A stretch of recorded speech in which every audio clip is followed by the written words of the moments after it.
Let me see my Greek. I don't have my Greek. Anyway, I'll find it out. No, now it's here. Καλή σας μέρα. Good morning. I believe we are ready to start, and we are starting with Mr. Hundis. You have the floor. Madam Chair, dear colleagues, we are discussing the amendment of the directive under the title Effects of certain public and private projects on the environment. This is the second time we discuss this item, so I will not repeat my initial position, nor the content of the text you have in front of you. I'm expecting your amendments, and you know the timetable. Just a few words to discuss and stress the importance of the subject. First of all, the Court, the European Court of Justice, while discussing the Salzburg Airport case, stressed that it is imperative to take into account cumulative impact on the environment in order to divert from the objective of the directive, that is, through the salami slicing of the directive. This is a ruling which is very useful for the purpose of our discussion. Second, just for your information, dear colleagues, in a recent Environment Council, ministers discussed the issue, and in fact they stressed the need to simplify the procedure. It was not about improving the procedure.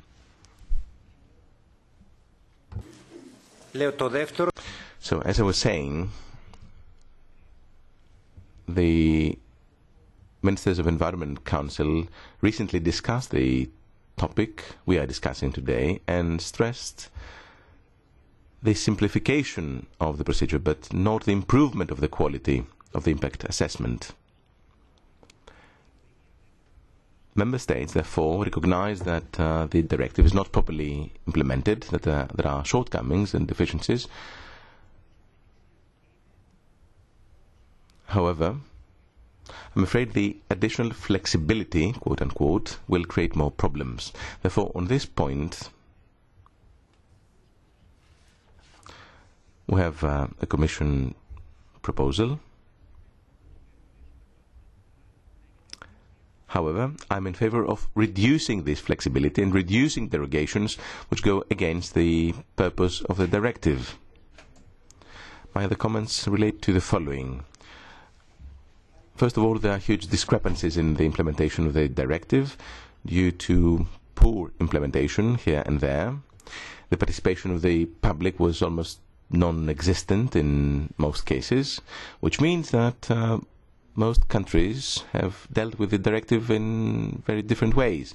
Therefore, our proposal should go in the direction of streamlining the implementation of the directive, and we should be more stringent on this topic. I don't want to take more of your time. I believe that the text, our text, and of course the report of our committee should include all the issues we have discussed. Once again, let me stress that this is a very, very important topic. The recent information I gave you stressed the importance of the subject once again. Thank you. The Chair, any comments? Anyone wishing to take the floor? The European Commission. Mr. Klemvis. Mr. Kremelis. Madam Chair, I would like to thank Mr. Hundis for his comments and his excellent work until today. Allow me to use the lingua franca here. On behalf of the European Commission, once again to thank Mr. Hundis and to stress the following. He referred to the recent European Court of Justice judgment on the cumulative effects. This is fully reflected in our proposal in Annex 3 where we are referring not only to the cumulation with other projects, but also with other activities, therefore taking fully into consideration the cumulative effects of a project. This is one point. As regards public participation is already fully covered by the proposed directive. Of course, we would welcome certain improvements that have been made and proposals by Mr. Chountis that will be considered in the next stages of the legislative process. What I wanted to say is that the Council up to now has not opened the discussion on provisions that are not covered by the proposal of the Commission.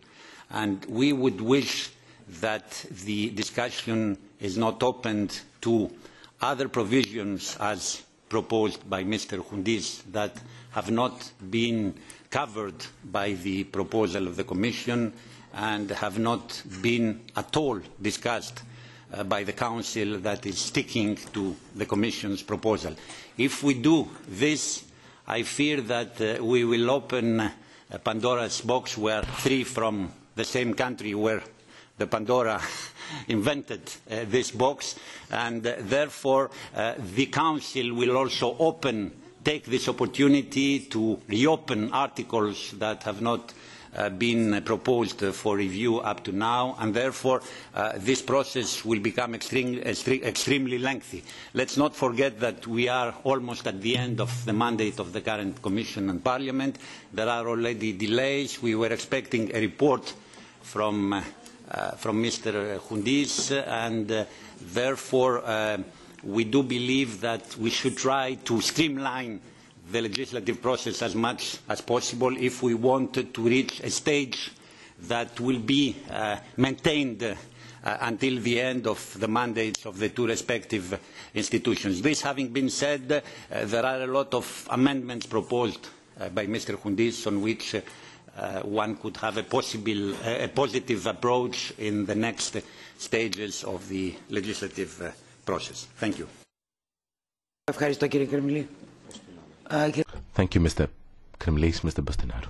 Madam Chair, few remarks. I welcome the proposal of our dear colleague, Mr. Chountis.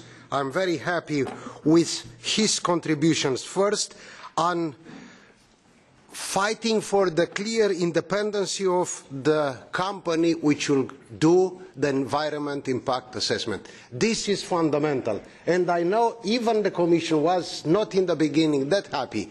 Even the Council is not happy at all. We shall precisely design the conditions under which this special group of professionals to be fully independent. This is why I will ask further clarification from the rapporteur side to make sure that the independence is guaranteed and the result, the outcome of the work done by genuinely independent experts will never be challenged, nor by politicians, either by administrative authorities. This is fundamental. And it's also a good way to cut the links between the investor and the company which is called to do the environment impact assessment, because this complicity was played in all possible ways till now.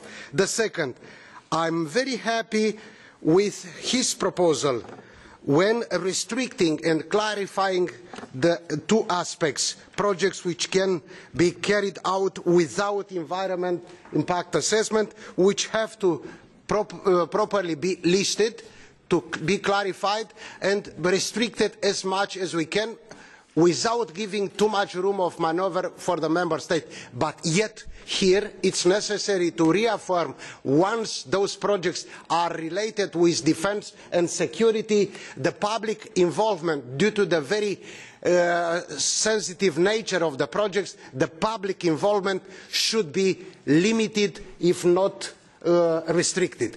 The third idea, I welcome very much the inclusion of the transborder dimension into the environment impact assessment. It was the missing link till the very day, and it's important now with our contribution and envy this will become relevant in the future. On the public participation, it's fundamental to be binding. It's fundamental to make sure that the public will be invited honestly and decently, and not les amis de mes amis, but all those who have either a commitment or a concern to be allowed to have a say. But from that moment, after organising the debates, before having the environmental impact assessment, and once the assessment is granted, then we cannot call for further meetings, because this will make the process almost impossible. It will be necessary to make sure the transparency of the process, all information to be posted, to be accessible through by all necessary means, but not meetings and meetings, because in this way the project needs a sports hall in which the participants to meet each and every week. And finally, I will propose to my dear colleague to call for a meeting with the shadows to clarify all those aspects, and then to start tabling amendments and contributions to his excellent report. Congratulations for this moment outcome, and please take note, we are fully supporting your approach on the report. Thank you. Thank you, Mr. Bostinaru.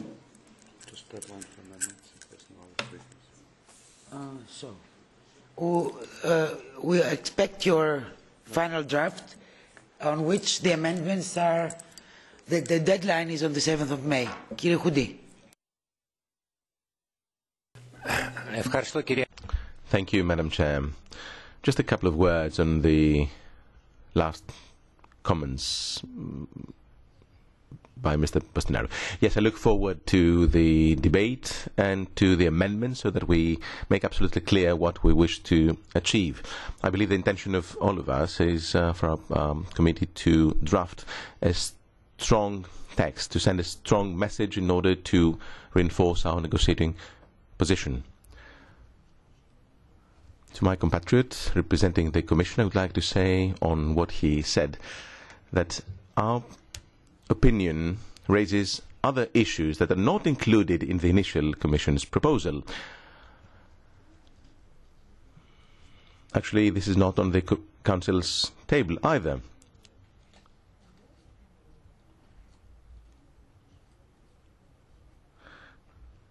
The discussion in the Council or in the Commission do not bind the Parliament. The Environment Committee actually wishes to expand the debate and include more and more subjects. Now, whether this leads to opening Pandora's box is another story. In my opinion, the Pandora's box contains also hope. So I hope that the Council will heed our advice and move in the proper direction. Thank you. Mr. Hundis, says the Chair, I agree with you. We can raise as many issues as we wish to. To the rapporteur.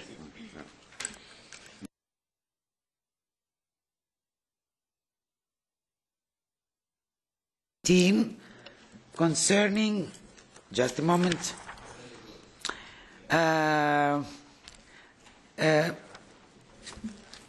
possible errors and omissions in the environmental impact at the area of Grammatiko, Athens, Attica, to be more precise.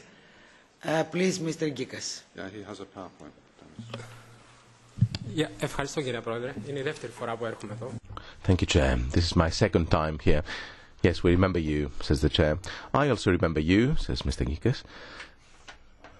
Let's discuss the Grammatiko case and waste management.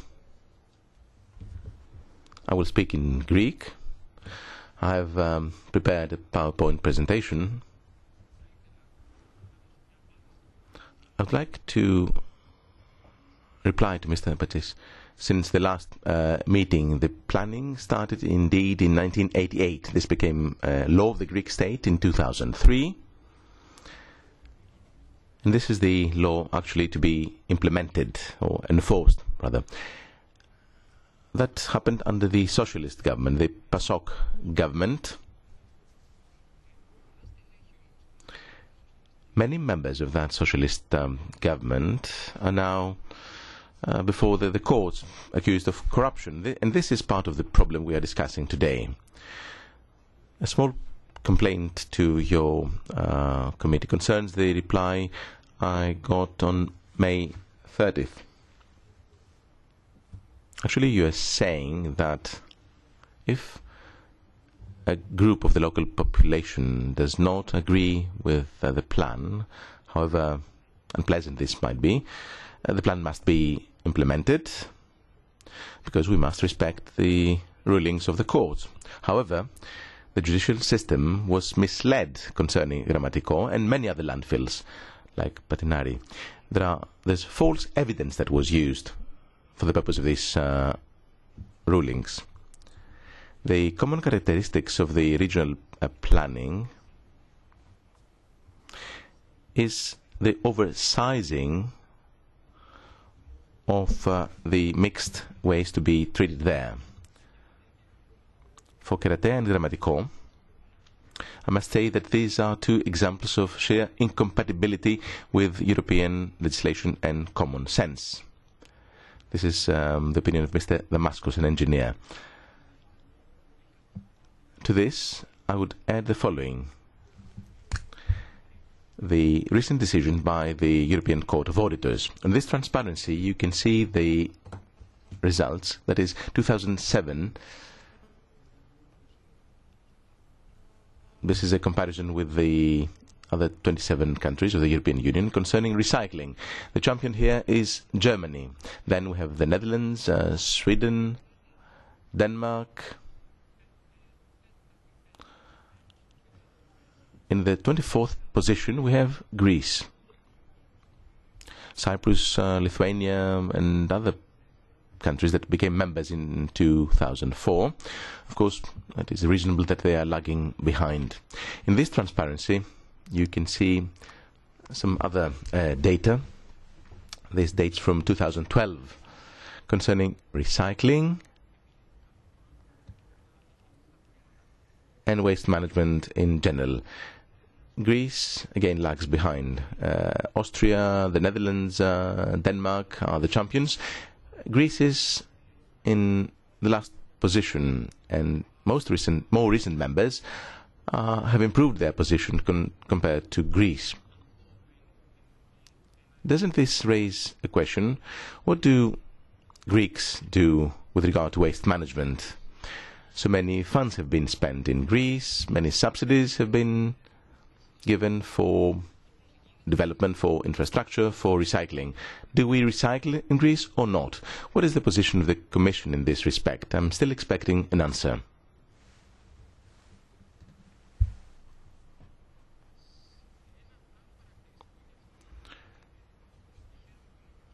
On a different note, and by the way, I'm glad that Mr. Kremlis is here present today, although he didn't reply to my letter.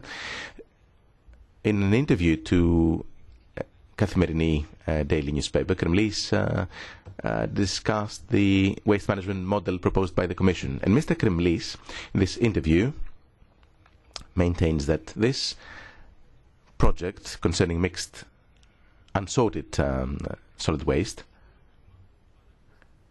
will deal with 100% of the unsorted waste produced in the Attica area, which means no recycling. This is based on the assumption of zero recycling. A bit later, Mr. Kremlis and representatives of Regio, DG Regio, and the Task Force and the European Investment Bank were in Greece in 2012, in October 2012. And they all agree, they give their consent to build 4 waste management plants in Attica, including Grammatiko and Philly. Mr. Kremlis, can you please tell me, why did you change your position on the waste management plan? As we saw earlier. Portugal was 17th, then they improved their position to the 15th position, and so on. While a recent report by the Court of Auditors raises doubts about the financing of plans dealing with unsorted waste. I have sent this information to the Court of Auditors, the European Court of Auditors, and we're still expecting an answer concerning Greece. The European Court of Auditors says that Mr. Γκίκας, Day 260213 and 120413 include the annexes, and inform you that your correspondence is currently being assessed by the Competence Auditing Chamber. I will inform you of the outcome of their assessment as soon as possible. I will be able to do that with the next 4 weeks. Σε 4 εβδομάδες. 4 weeks. Well, in 4 weeks we'll have the reply from the European Court of Auditors concerning waste management in Greece. So the petition should remain open in all cases. The question to the Commission is, what have you done until now concerning landfills in Greece? I'm not saying that an uncontrolled dump, an uncontrolled landfill should not be closed, of course, and this requires a political decision. We can close illegal dumps thanks to recycling, thanks to proper management and organization. Now, very briefly, let's see what happened in other cases.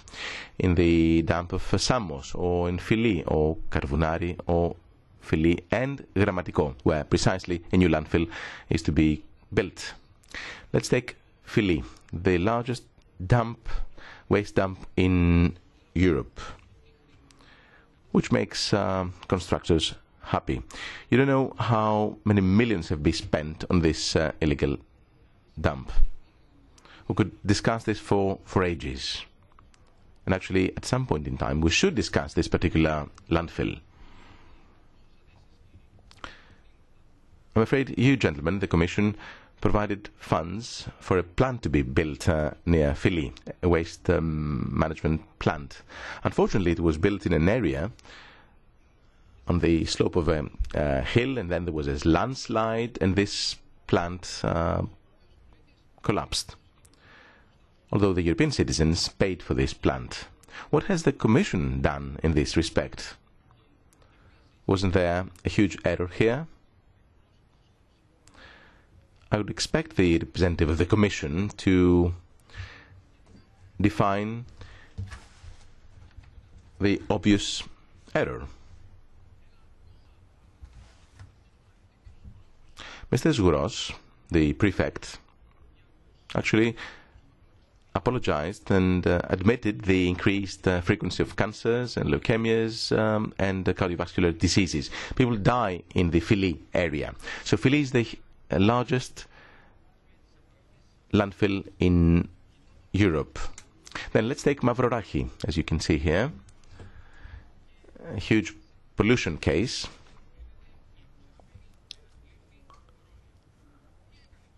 Contaminating the dried up lake of Koronia. Isn't this an obvious error? Some others that construct a landfill on unstable soil, which means that during its operation, waste were pushed to the sea. What did the Commission do in this respect? That was in Samos. So this is a sheer violation of European Union legislation.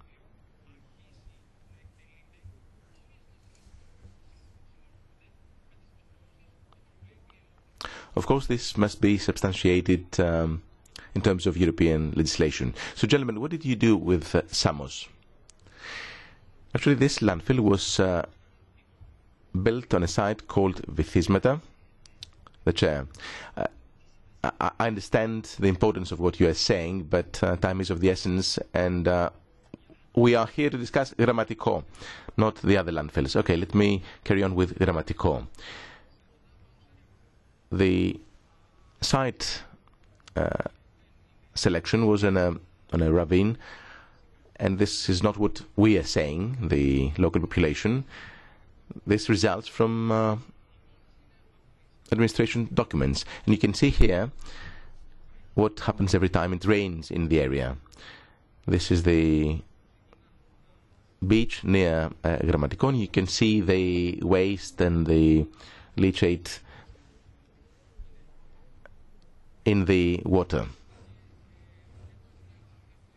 This is part of the correspondence we have with various authorities concerning farming in the area, but I will skip that. And this is a document by the prefecture dating from 2005, which shows that in the area there were two ravines, two streams actually, taking leachate from the landfill to the sea. Then there was research and various studies in cooperation with academics. The conclusion of the environment inspectors was this. I had to send a complaint from England, where I live. To his credit, Mr. Mergos, the director of this inspectorate, launched the procedure. He went on the spot on an on-the-spot check, and this is their final conclusion. This is October 2012, the conclusion of the Environment Inspectorate, showing and stressing the deficiencies and the shortcomings of the studies. Mr. Kouriotis, these are streams taking all the waste to the sea. Can you comment on this?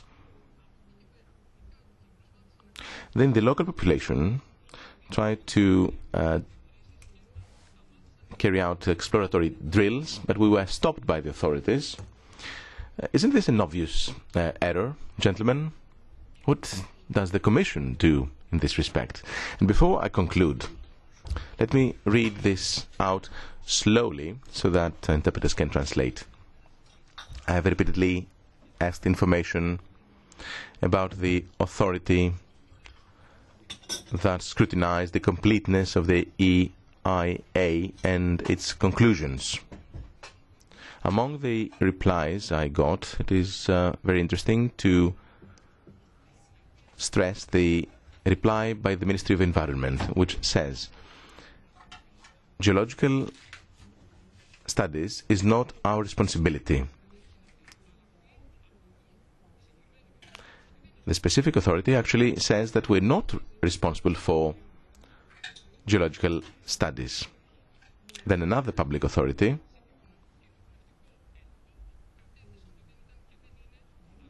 says that they're not competent either to assess the geological study, which was attached to the EIA.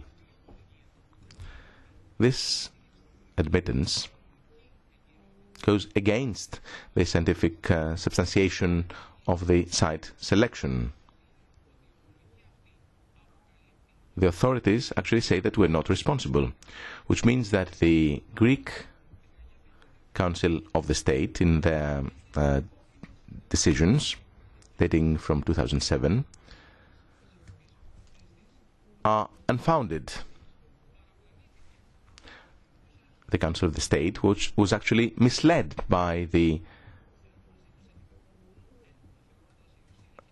Greek authorities, the permitting authorities. Another authority says here in this document that Mr. Γκίκας, we are not in charge of the scrutiny of exploratory drillings. Another obvious error. All this, of course, is the past, but this is an ecological crime, I'm afraid. We didn't learn anything, I'm afraid. What is the Commission doing in this respect?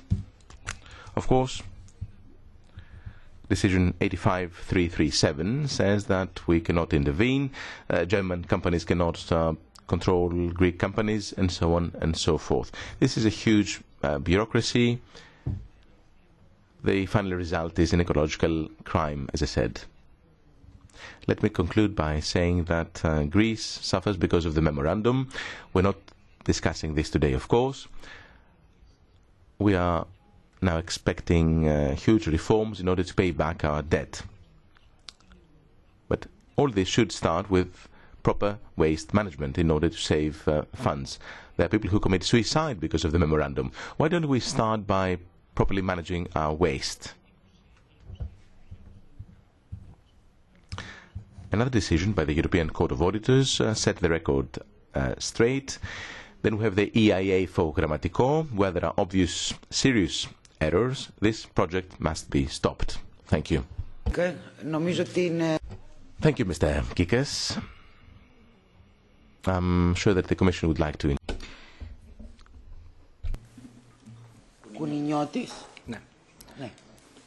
Mr. Kouniotis. Thank you, Madam Chair.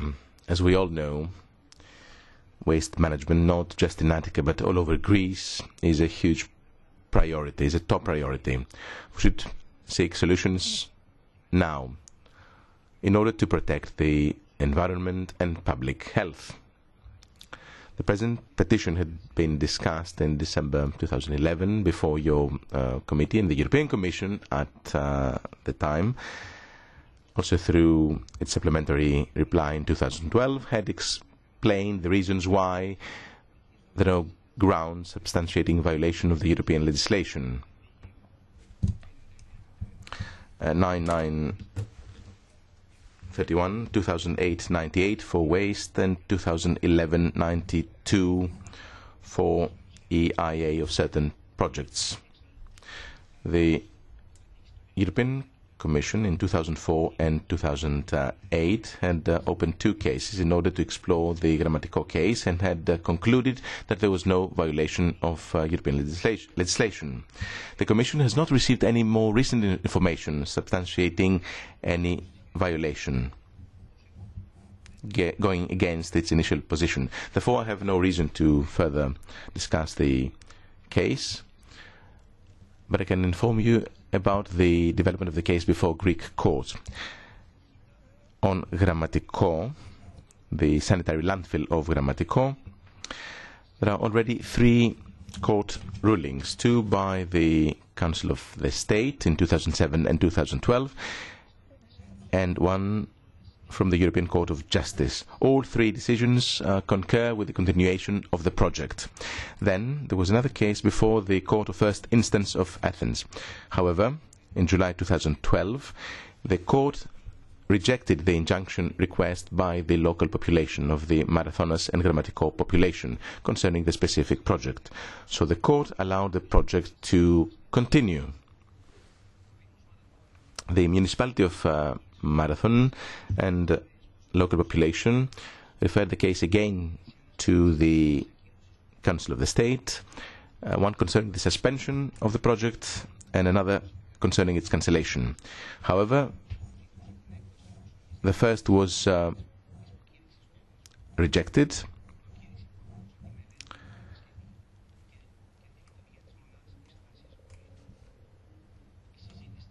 Then the discussion on the cancellation writ was to take place on March 9th, 2013. I don't know if this hearing was postponed or not. Actually, I'm not sure when the Council of the State will make its decision known. However, the same Council of the State, may I remind you, has rejected similar complaints. So most probably the Council of the State in Greece will simply make the same decision. There are 2 other issues in this respect. First, no one knows at this point what will be the capacity of the Grammatiko landfill to be constructed. The relevant tender is ongoing. We'll soon know what the capacity will be. I'm saying this because we have also to take into account the recycling to be achieved, the recycling rate to be achieved.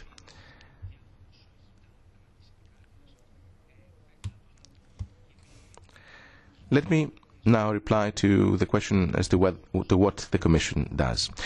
Waste management planning is not our responsibility. It is up to the Greek authorities to decide how they will plan waste management on Greek territory. The so-called regional planning concerns 4 landfills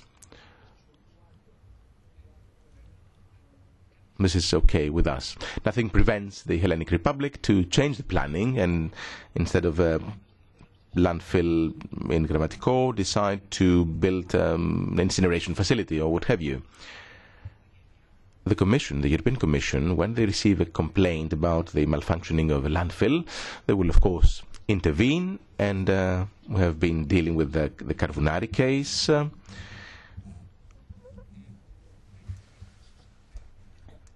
And several other cases that we are actually discussing. In May 2012, we decided to refer a case against the Hellenic Republic concerning the illegal dumps. That was an infringement procedure. If the court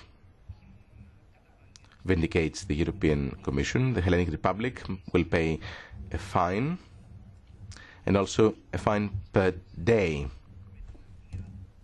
after the publication of the ruling, as long as the violation persists.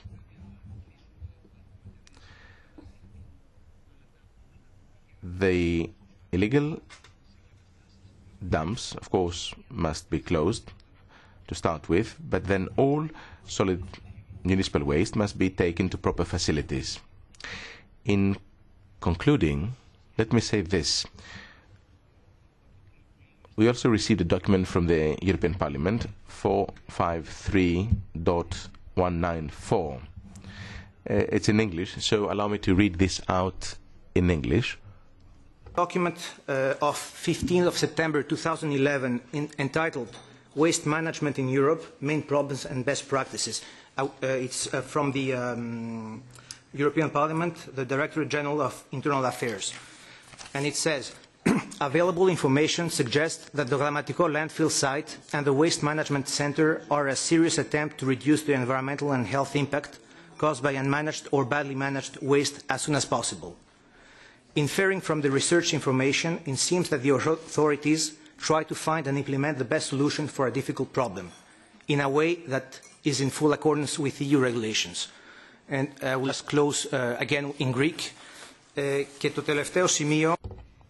My last point is this. In various discussions we heard about studies leading to various conclusions. May I remind you that this has been taken into account by the Council of the State.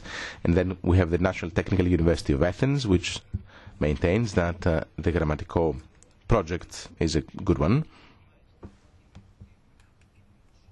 And actually, in addition, they say that the non-operation of the project is a huge risk for Greece. Thank you. Thank you, Mr. Koureniottis. Let me first give the floor to Mr. Choundis, who has priority. Madam Chair, can I take the floor? Okay. By Greek language today, but yesterday it happened with Spanish, so you excuse us. Sorry, all right, thank you. Ευχαριστώ πολύ. Θα αναφερθώ στην Madam Chair, a few words on the case. I will be brief. But I'm afraid I have to comment on what the Commission just said. I've inspected the site. I've seen what happens while it rains, and Mr. Γκίκας is right. This is exactly what has happened in the area. It's a problematic project, indeed. That's why we're going to Greece. Now, the Commission, with its reply, even today, refuses to take a stance on the main topic, on the petition by Mr. Papadigiannopoulos. The Commission refuses to intervene in a case of an obvious error. I'm sorry, but the European Commission just ignores the problem. The question is not what will happen after the plan becomes operational.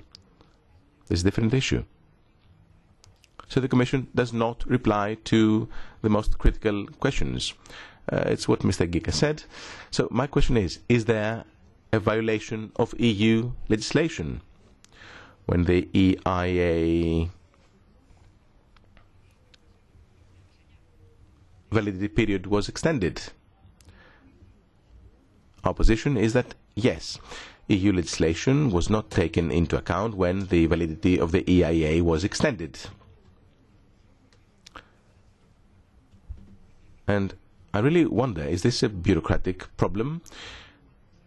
The Commission representative mentioned the court decisions, but we all know that these court cases have not examined the substance of the case. They just dealt with the procedure. So I'm sorry, this is misleading our committee. There are no rulings on the substance. Therefore, invoking these court decisions is just misleading our committee and certainly does not resolve the problem.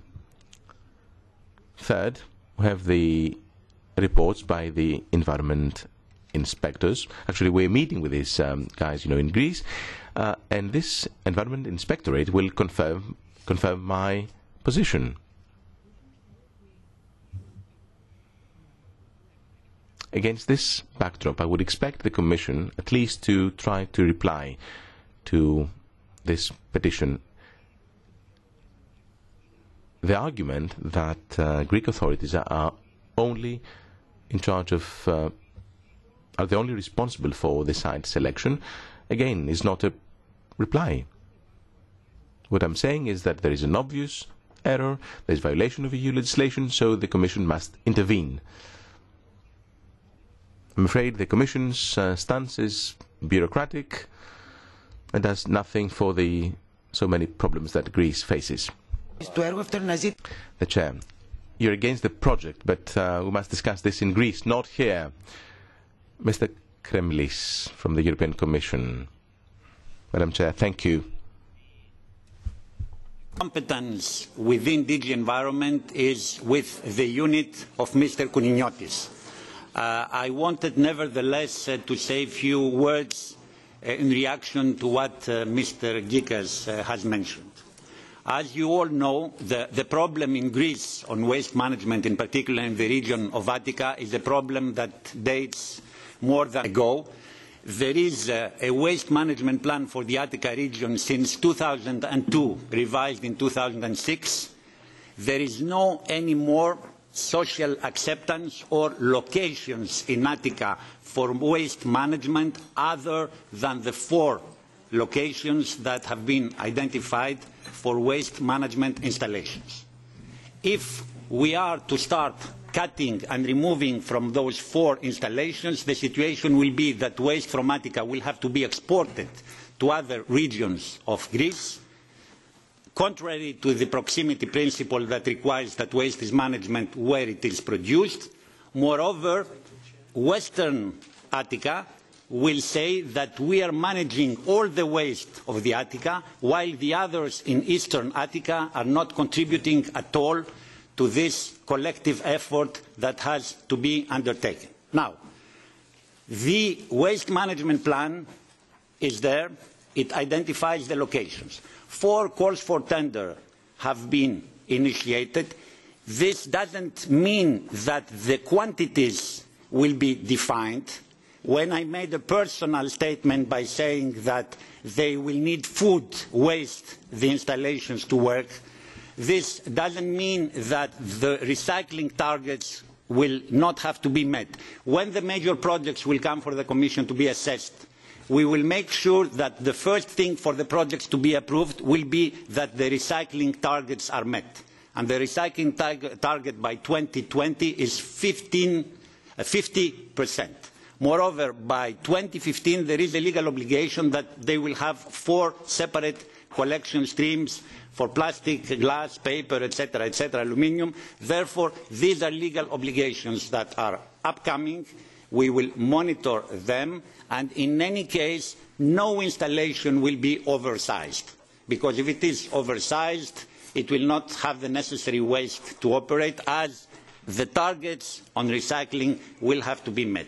Therefore, for the time being, there is no fear that any co-financed installation will not meet the targets, and moreover, as the process is ongoing, there is a competitive dialogue which will define the quantities of the waste that each installation will manage, having removed the quantities that corresponded to the targets that will have to be made. Very last point, the concerns of Mr. Γκίκας are legitimate.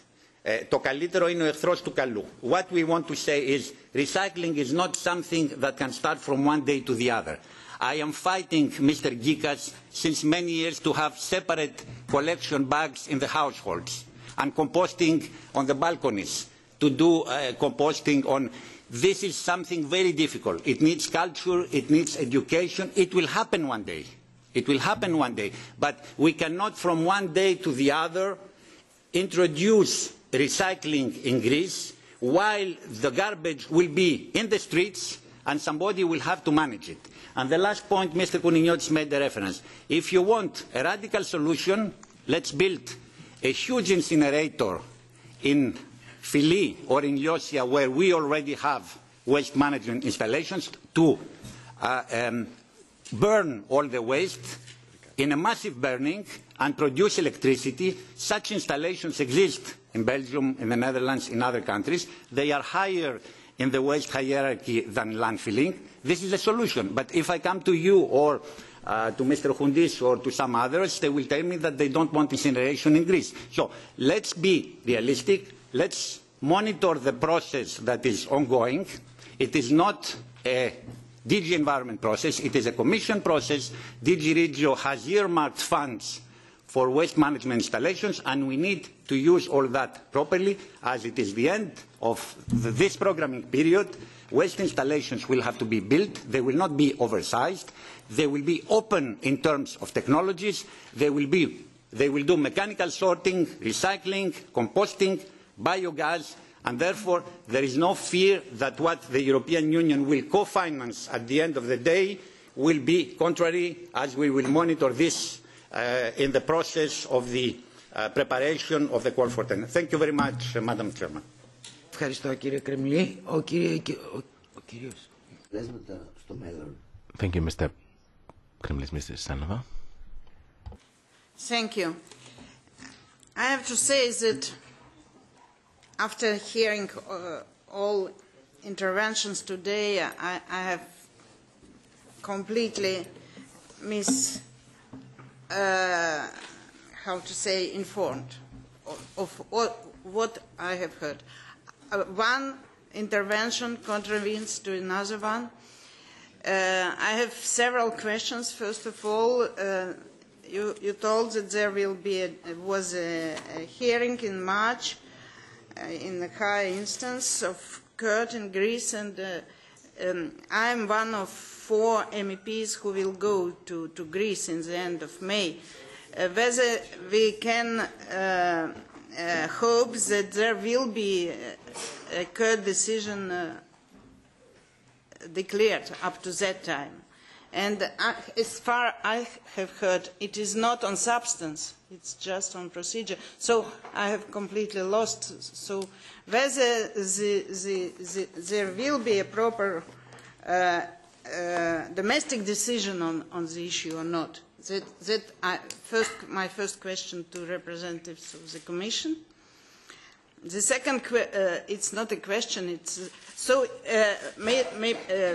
If you say that we can do nothing and we cannot change radically the situation, so whether you don't find that there was a violation of the European law, as far as I understand, it was. And then we can do nothing. That's your opinion, that we can do nothing, and we have simply to wait till 2020, when, for 7 years, when something will become better.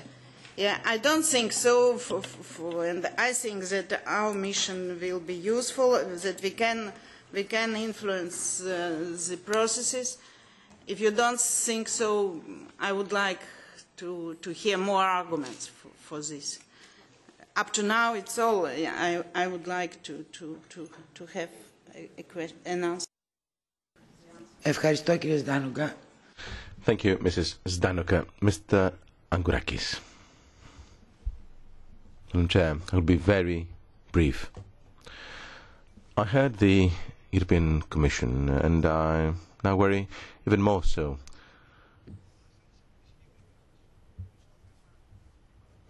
On the question as to whether the site selection is good or not, I heard nothing from the European Commission. And I had no answers on any other issue raised by Mr. Γκίκας. Second, let's be a bit more cautious. I heard the argument that in Greece no one wants landfill in his backyard and so on. This is not a sound argument. We must answer to the real questions. The Commission gentlemen are very well familiar with the problem. Of course, it is quite logical and natural that the local population do not want plants in their area which will deteriorate their living conditions. We know that Grammatiko is exposed to forest fires, to landslides and so on and so forth. And of course at the end of the day I heard about these studies by the National Technical University. But let me say that I simply wonder, why are mayors not convinced? Why is not the local population convinced at the end of the day? Well, it's probably because we heard nothing about the real issues. I believe that on the real issues, the population, the local population, is right. To reply to Mr. Kouneniotis, Mr. Kouneniotis said, I don't know what waste, how much waste will be treated in Grammatiko. Well, for his information, we're talking about 72,000 tons per year. We're talking about a composting plant, 40,000 tons per year. ERF, 127,000 tons per year. And a landfill for the same quantity. Mr. Kremlis, are you saying that Greeks are silly? They cannot recycle?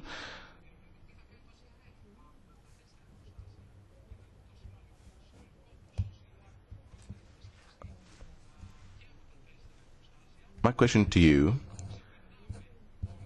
is, what will the fourth plant be doing in Grammatiko concerning plastic recycling and so on, if we, Greeks that is, do not recycle? Many universities and academics and laboratories. Of Environmental Engineering, Professor Dr. Rapsomanikis, έδρα δεν είναι, τομέας. Okay, this is the National Technical University of Athens. This is a faculty, at least, of the National Technical University. We have professors signing this position. 3 different professors have signed this position. How about that, Mr. Kremlis? Why don't you also mention the studies by the National University of Athens, not the Technical University, the National University of Athens? And how about Karvounari, the other side? Perhaps we should give the floor to Mr. Papadopoulos, who is with me today.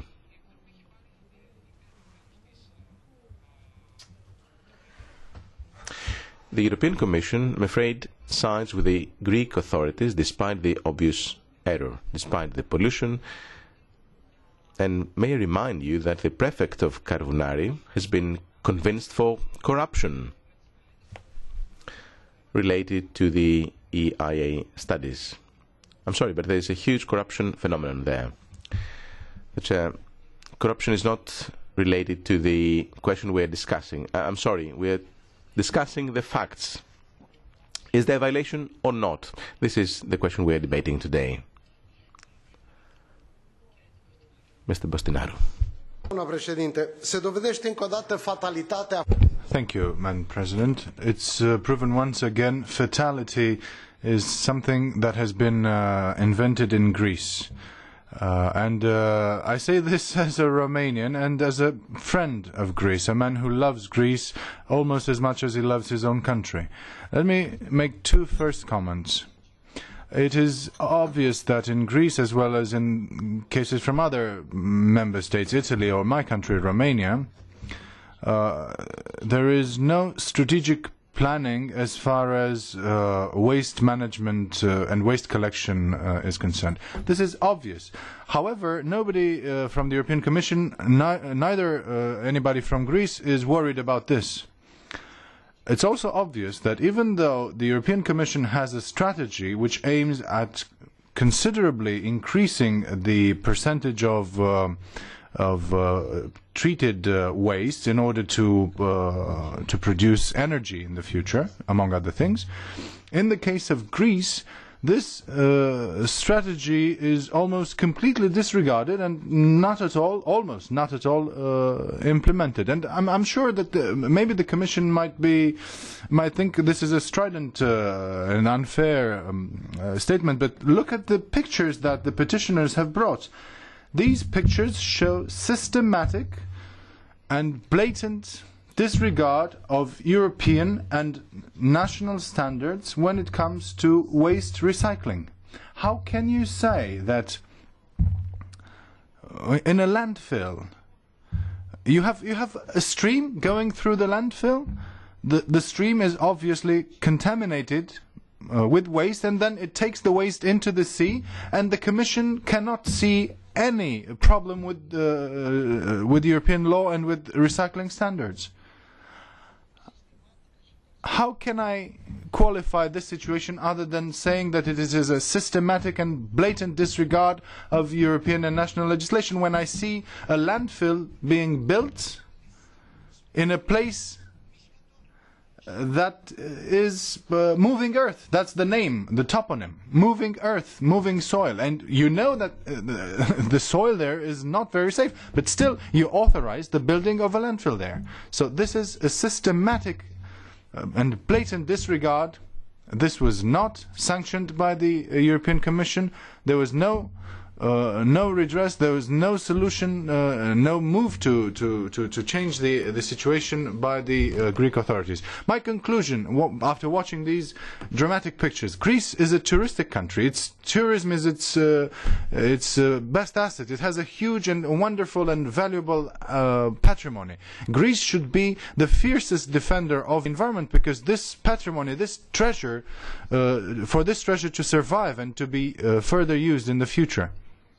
But such situations lead to terrible pictures as the ones we have seen. And I have a very simple message to the European Commission. We are talking about European money here. We are talking about European money here. We are talking about European standards, environment standards and waste collection and waste recycling standards, which are not being respected.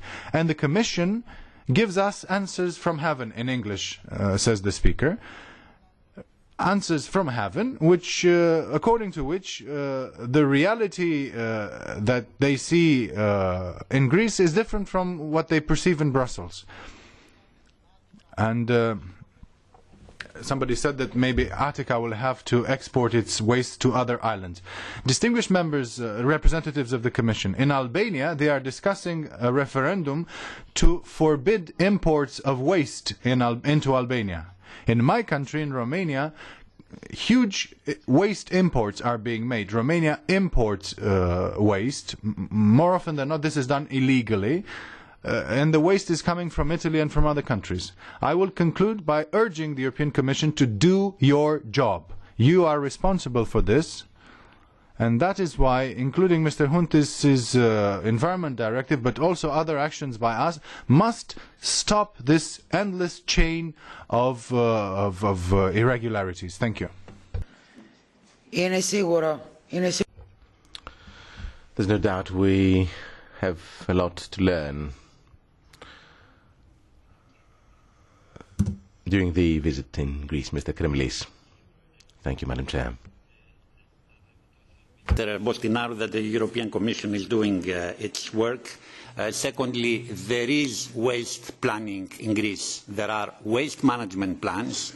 Some of them will have to be reviewed in line with the new Waste Framework Directive. For Attica, there is a waste management plan since 2003. It was reviewed in 2006.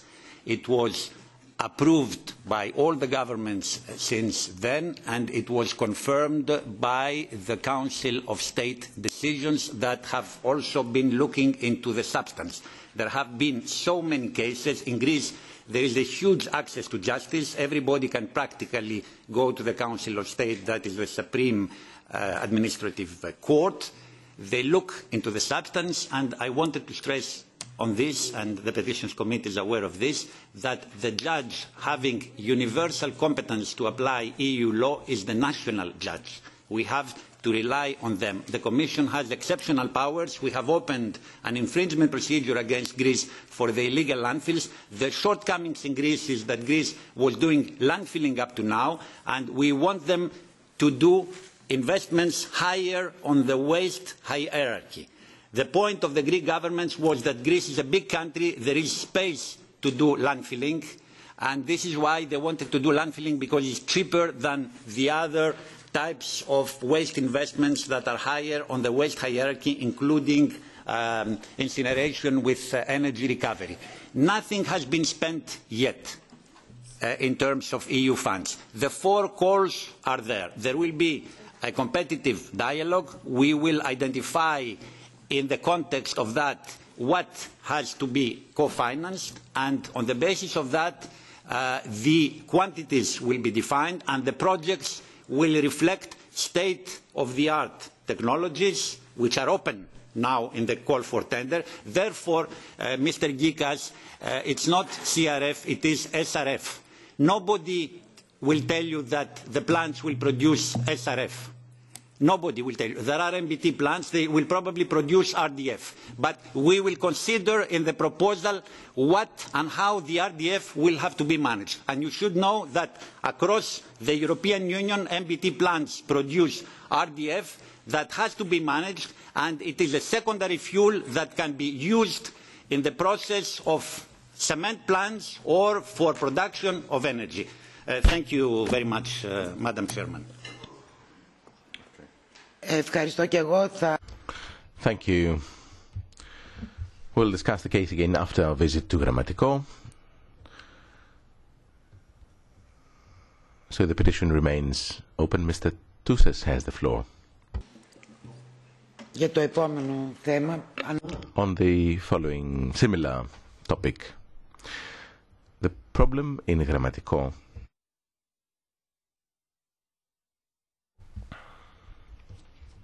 is not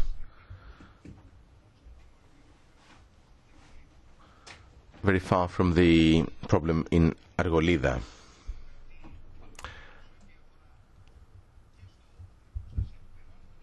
We're talking about the protection of the environment in Greece. This is our topic.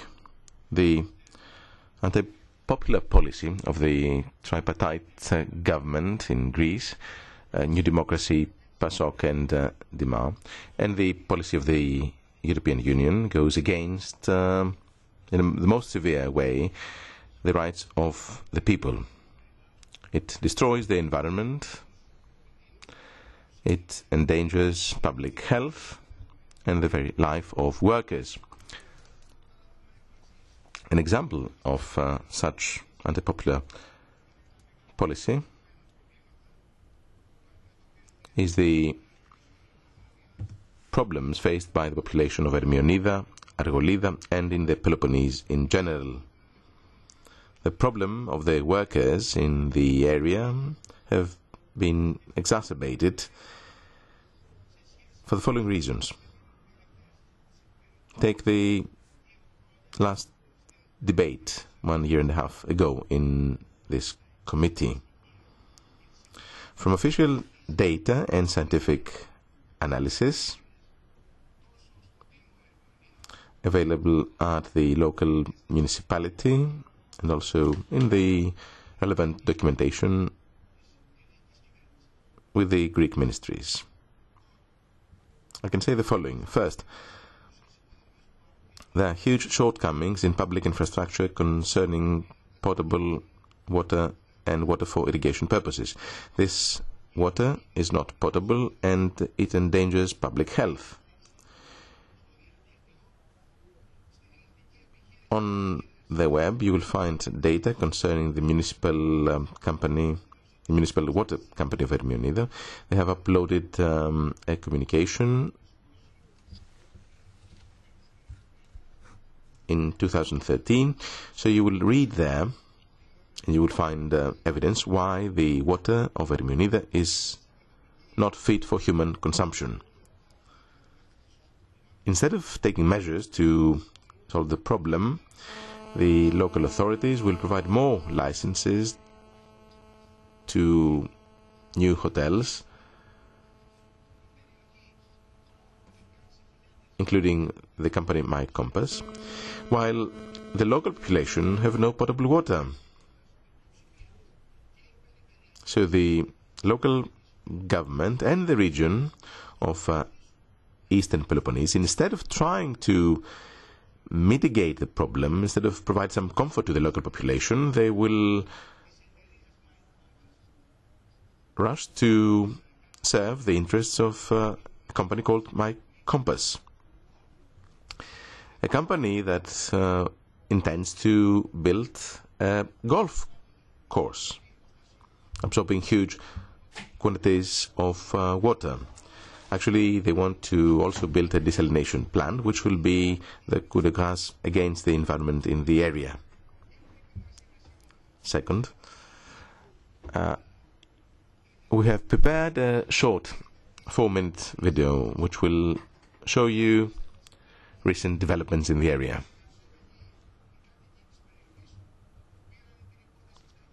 The local workers took things in hand, and as you can see on the video wall, more than 45,000 tons of waste have been dumped in the site called Stavros Kladema in the municipality of Hermionida. So the local population closed this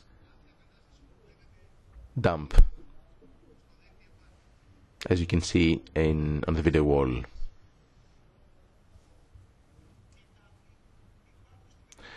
There are several open dumps in this area.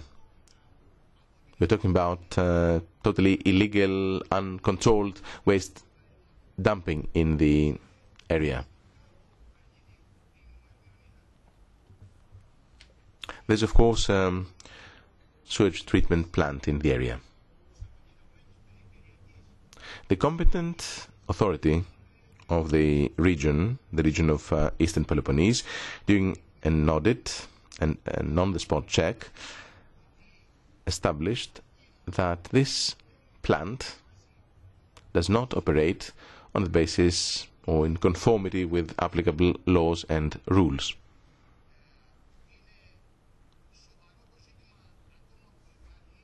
There's another important problem concerning the uncontrolled operation of fish farming companies in the Bay of Argolis.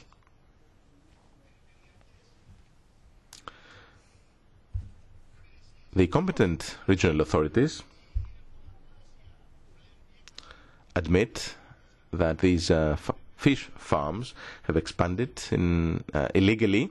Despite that, they have taken no measures in order to mitigate the problem and reduce output of these companies. It seems that the European Commission intends to visit Greece, including the Hermionida municipality. Irrespective of that, I would like to convey the worries of the local population, of poor farmers, of fishermen, of the local professionals in the tourism industry. They're concerned that the situation in the area is explosive. The European Union and the Commission bear a responsibility.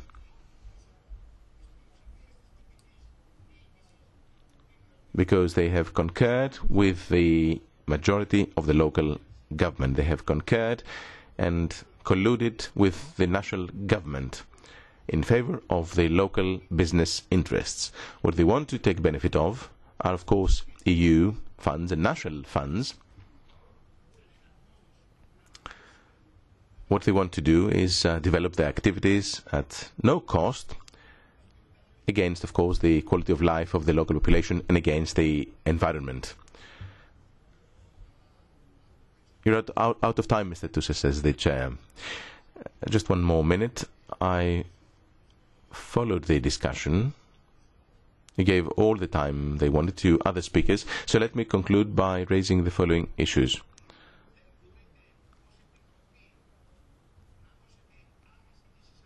The European Commission or our committee cannot provide solutions. But you have to defend the local population. Try to secure cheap, wholesome, healthy water for the local population by purely public authority, by developing the local spring sources. Water is the most valuable natural resource. This is a public good and cannot be privately traded. Second, waste should be transferred to a secure treatment site.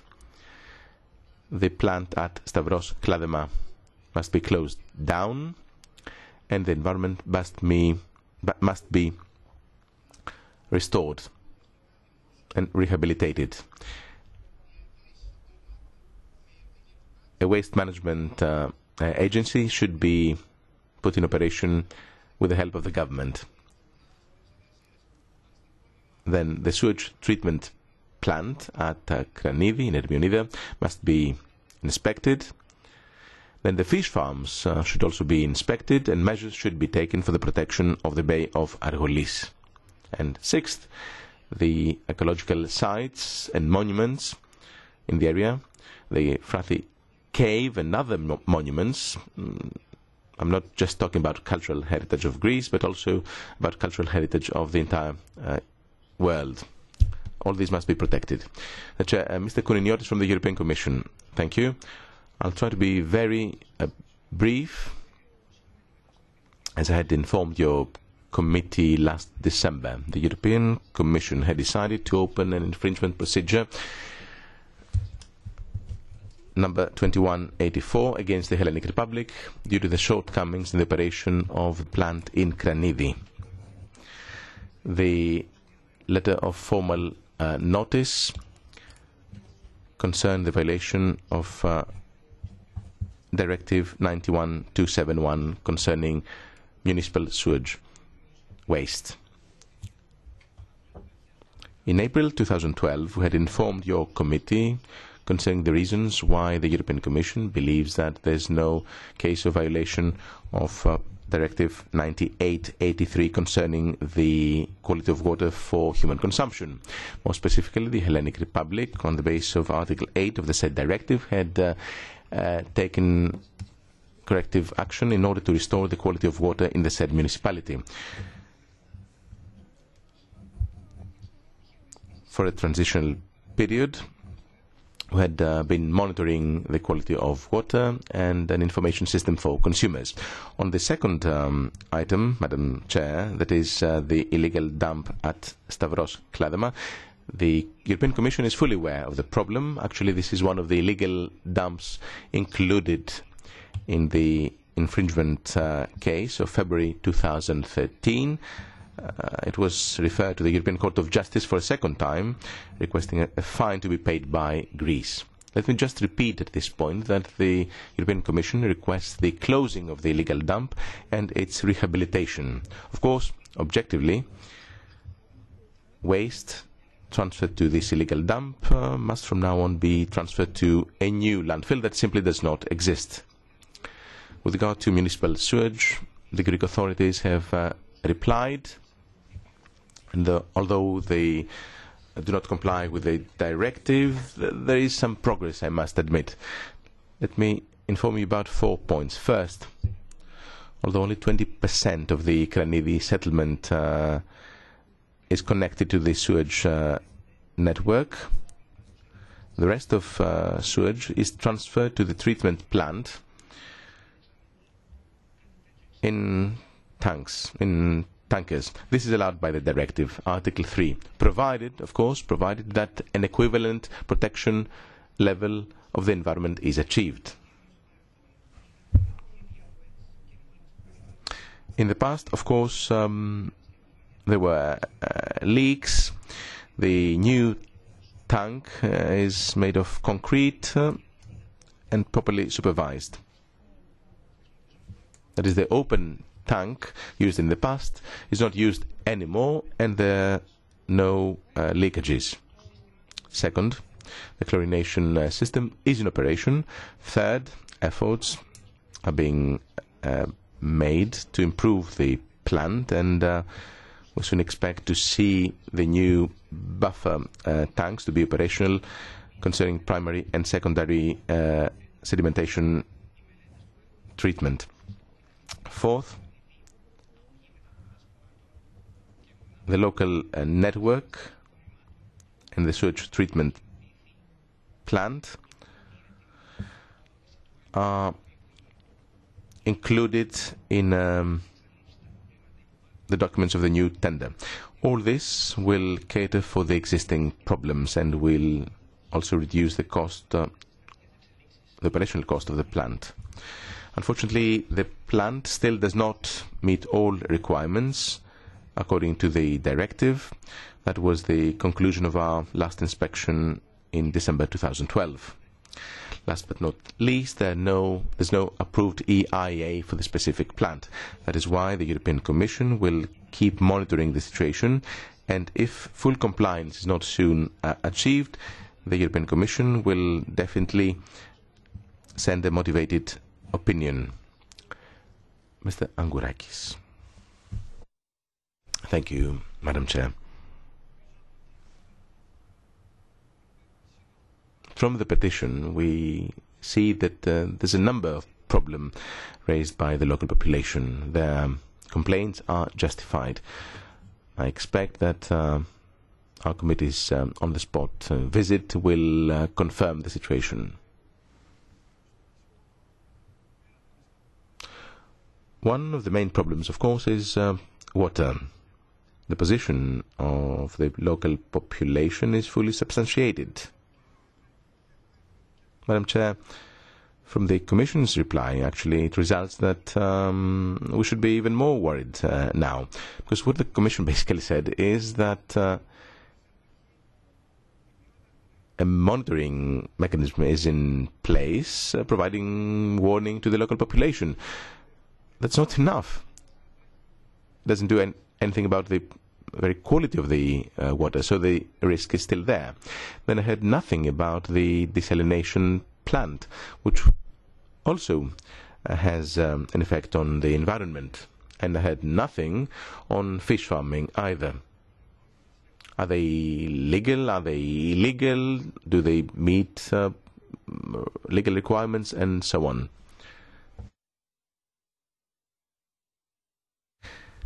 Not to mention the archaeological sites.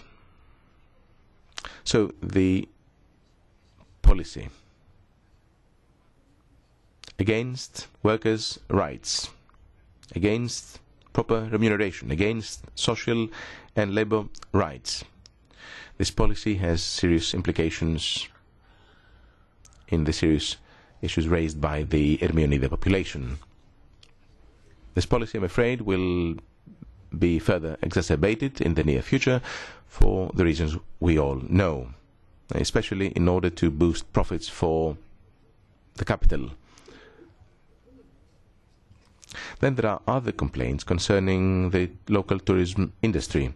Everything is allowed in order to secure more profit to the local companies. These are the reasons why we will stand by the local workers. We will keep fighting to mitigate the well-known problems. The local population have submitted very specific proposals. It's not just about wishful thinking. These people want to protect their quality of life. Thank you. The Chair, Mr. Toussas, have you submitted your proposals with the Secretariat? Mr. Toussas, I will revert to these proposals, of course, although this had been submitted sometime in the past. No microphone. No microphone.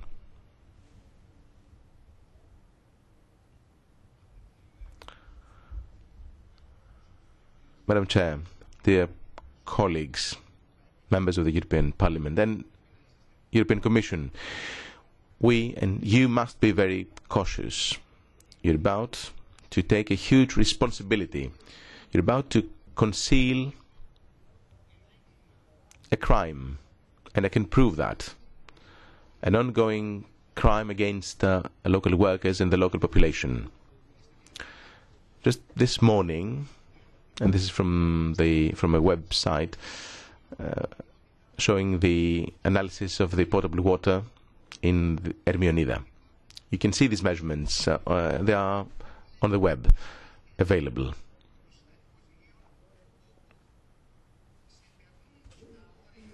All indicators exceed the thresholds in the joint ministerial decision. All indicators exceed the ceilings, and that is why, as we all know, the local population do not use this quote-unquote potable water to drink it. And now I'm in this petitions committee meeting, and I'm afraid you're lying. You're lying, and I can substantiate this. I will submit the evidence. You're lying. And you're misleading both members of the European Parliament, and you're trying to mislead us on the evaluation criteria. The Chair, please take this back. I mean, Mr. Toussas, no, I know very well what I'm saying. We cannot jeopardize the health of thousands of local people. The Chair, is this evidence new? No, it dates from the 20th of March, says Mr. Toussas. These measurements date from the 20th of March. The Chair, Mr. Kouriniotis, probably, the European Commission. Well, yes, no, about the quote-unquote lies. I never said that the quality of the water is satisfactory. I said that redress measures are being taken. I don't have the list here. I'm not in a position to give you more details.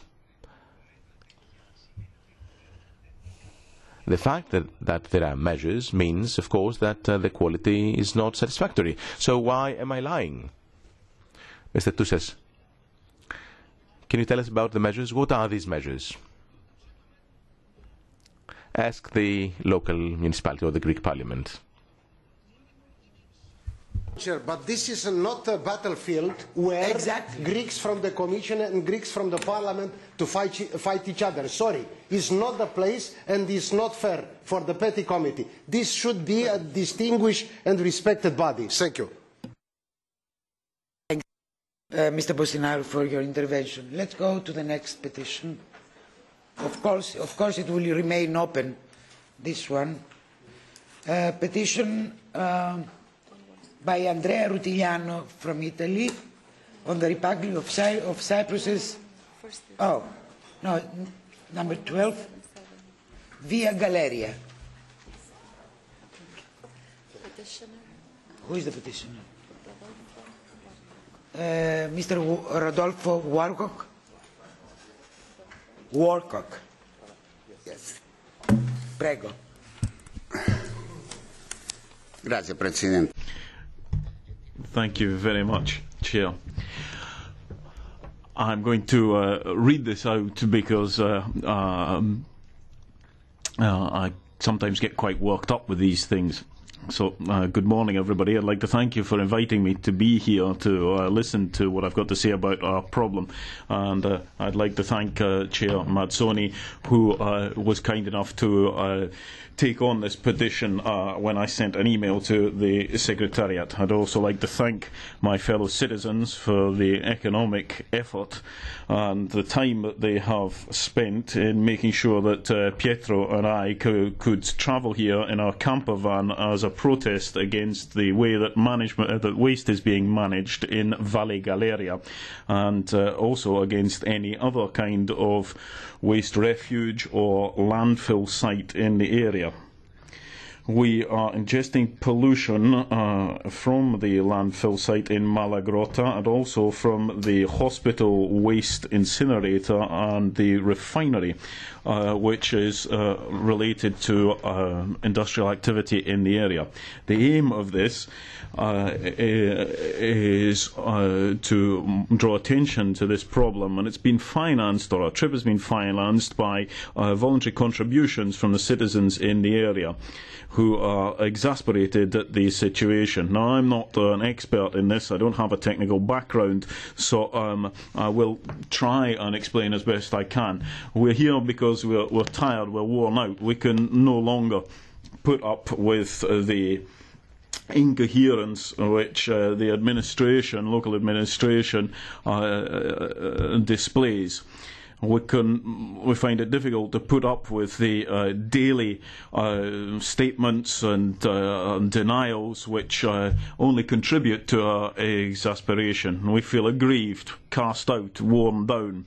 But despite that, we are determined to use any legal means that we have in order to defend our right to our health and to the health of our loved ones, rights which are protected under the Italian Constitution and the European legislation. Believe me, and what I'm saying, I take full responsibility for what I'm saying. It's becoming difficult to remain calm given the activities and statements emanating from local authority institutions. And the way that these decisions are taken by people who are essentially unelected, and those who have been allowed to manage waste in the area. I would even say that social tensions are rising so much that I don't know where it will all end. We are fed up with these incinerators and landfill sites and refineries and all of the other waste management plants which have been constructed in our area. We're also fed up of hearing that incinerators are actually a blessing for us. With your own eyes, you have seen what's happening in Valle Galeria. You've seen the environmental disaster taking place in Monte del Ortaccio. And you've also issued a rejection of the need to continue with the landfill there. But it's still going ahead. Commissioner Sottile signed the permit allowing the works to take place in Monte del Ortaccio on the 27th of December. And he even asked the private company to monitor its own activities. And he said that he trusted the private company or private sector in this case. The minister responsible, Minister Clini, has said that it's not true that the authorization is valid, but he is he's not willing to take on the responsibility and reject or withdraw authorization. So we find ourselves groping around in the dark with the sword of Damocles over our heads.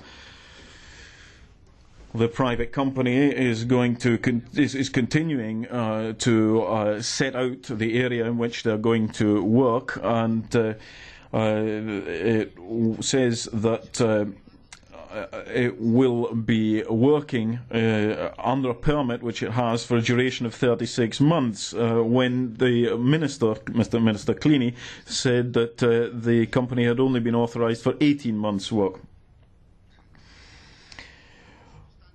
Despite all of this, and despite the fact that the EIA procedure has not yet been withdrawn, although the site was actually rejected by everybody, the work seemed to be going ahead. And this despite the fact that this would lead to significant fines. In addition to this, despite the situation we found ourselves in, a new cry of alarm went up because it turns out that there's going to be a new facility for technical and mechanical biological processing of waste in Malagrotta 2. We'd never heard about Malagrotta 2 before. And all of this seemed to be authorised within 24 hours. Where did all this come from? Was Malagrotta 2 hidden under a tablecloth in some far-off office somewhere? Is this a provisional authorisation, just like all the other provisional authorisations, which end up becoming de facto situations which last for 20 years? Furthermore, on last Friday we learned that the public buyout effort for the site had been rejected by the courts because they said that the company had already indicated that it intended to excavate in preparation for the site in 2009. Does this mean that a simple communication from a private company of its intentions is enough to secure it the right to do something of this nature? And that things are adopted immediately without consulting citizens or without assessing the risks for our health, for the land and for the animals which can be found there. These are the conditions then we live in Valle Galleria. Despite having to, in addition to having to combat the pollution from the landfill and from the incinerators, we also have to deal with the arbitrary decisions of the authorities. We don't know who we should now turn to, and that's why we're saying to you, please help us. I don't know how long we can go on like this. We're exhausted, we are outraged, we feel neglected and sidelined from any efforts to solve this problem. Those of us who have taken up this struggle have often had to leave behind our lives, our work, our friends and our loved ones because it's taking up so much of our time. All that we want is to make sure that our lives and those of our loved ones are protected. The only crime we've committed is loving the area where we live. Thank you, Mr. Bishop. For just 1 minute. 1 minute, please. Buongiorno a tutti. Good morning, everybody. This is a kind of Homeric odyssey for me. It's been an epic journey which has lasted for 20 years against this landfill site. And I'd just like to echo the words said by Rodolfo and bring to your attention the fact that our administration in January of 2006 changed the allocation of the land from agricultural land to public use. In the area where we come from, there have been mining activities, and this means that the area that we come from is full of holes, and basically these are then just filled up with rubbish, and our administration has allowed this, but this is absolutely unacceptable. We have to try and make sure that this doesn't happen anymore. Thank you, Mrs. Danoka. Yes, thank you, Chair. I am speaking on behalf of my colleague, Margareta Auken, who was a member of fact-finding mission. Unfortunately, she could not be here today. There were some positive results immediate results of this mission as far as concerns authorities' reaction, etc. But Mrs. Auken is disappointed with further evaluation, because it seems that the mission was not taken seriously by the authorities, and the further publications in Italian press showed this, slow down of all activities to overcome the problems raised by the petitioners. That's shortly.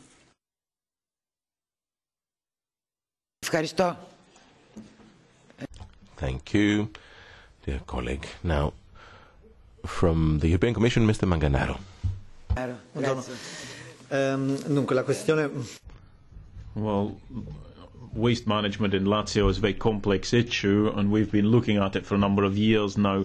There are 3 questions or a dossier open at the moment. There's an infringement procedure because of the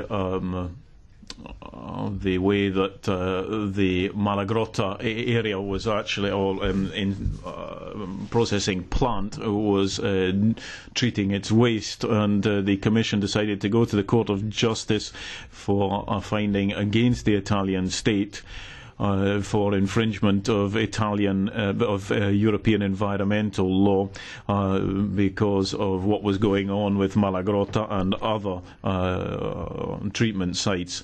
The waste is not being properly pre-treated, and so this means that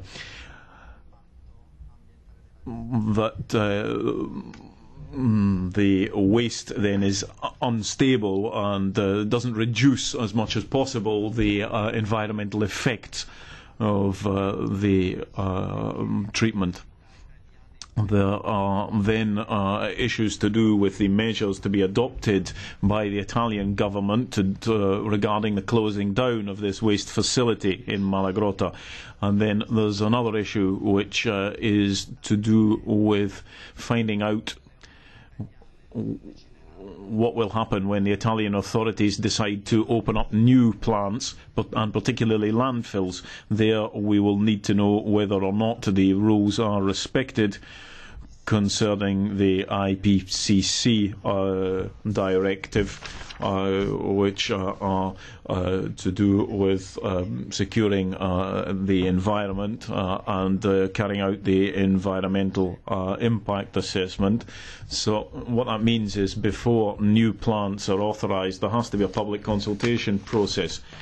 Now, these investigations are actually going on at the moment. Given the information that we've got now, we've not been able to determine any infringements or breaches of the laws.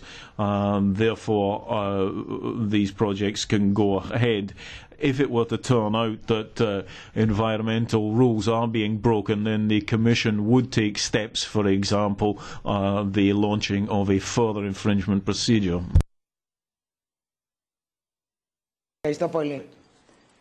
Thank you so much. Mr. Bostinaro, you asked for the floor. Never more true like today the old Romans say, errare humanum est, perseverare sed diabolicum.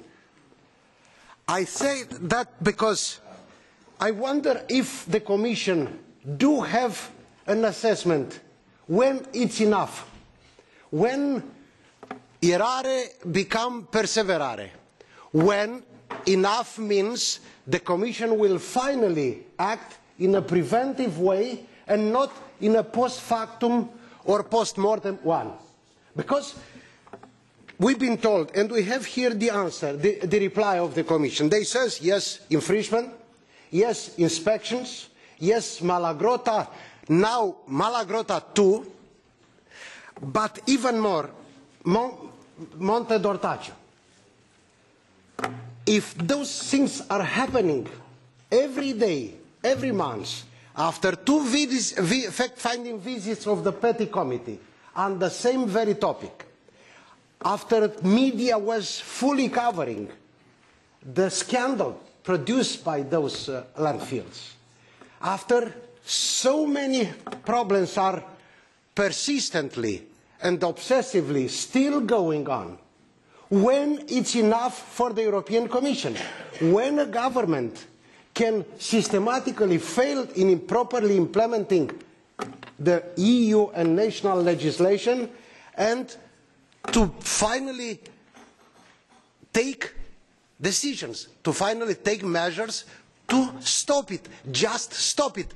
Now in a very, very platonic way, back to the old classic thought, we are told that, yeah, it's true, there are some local decisions were made, but the works haven't started yet, And once the wars will start, we will further react. How to react? If in the last 10 or more years the same story was rolling over again and again and again, and no one government in Italy, be from the central left or from the center right, or coalitions, or the grosse coalition, or any kind of governments, are continuing not to properly implement the rules. And the Commission tells us with full serenity, once they will breach the rules, we will act. In which way? When it's enough?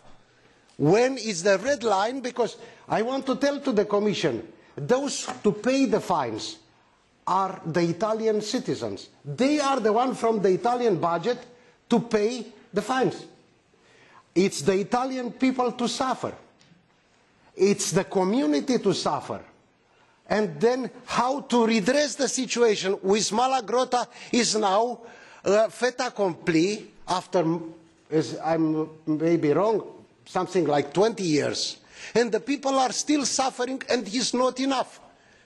Maybe the Commission have a very peculiar way of assessing when errare become perseverare and it's enough. Because the answer is not yet visible. Thank you. Grazie Presidente. Thank you very much, Chair. Well, the story of Valle Galeria is one of many similar stories that we've heard about Italy and about other countries too. I would say that these landfills and these problems involving pollution of the water table and of the land don't just happen in the centre and southern areas of Italy, but also in the north. I come from a town of 22,000 people, and we've got 11 landfill sites, and 5 of these actually are polluting our water table.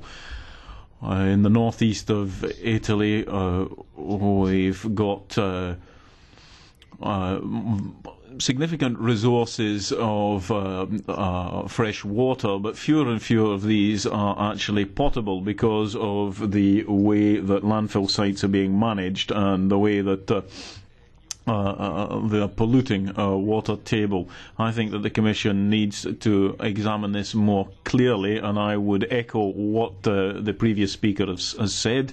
There are directives. There's the environmental impact assessment directive, and we need proper transparency in the way that these things are managed by the authorities as well. There are alternatives. The European Parliament, through its MEPs, adopted the Gerbrandi resolution on the effective use of resources in Europe, and in that resolution there is a call to stop landfill because waste is a resource and will be important in the future. So we need to put a stop to the problems that this is causing. The same is true for the incinerators as well. We have to stop the incineration of waste by 2020 in order to try and exploit the resources that waste in fact represents. That said, in Italy there are some examples of effective ways of managing waste. There are pilot projects, for example in Treviso, where we have managed to achieve 100% of urban waste recycling, and this includes, for example, nappies. These were very difficult to recycle in the past, but now can be recycled due to new systems and technologies. So we can use 100% of this waste again. It can be fully recycled.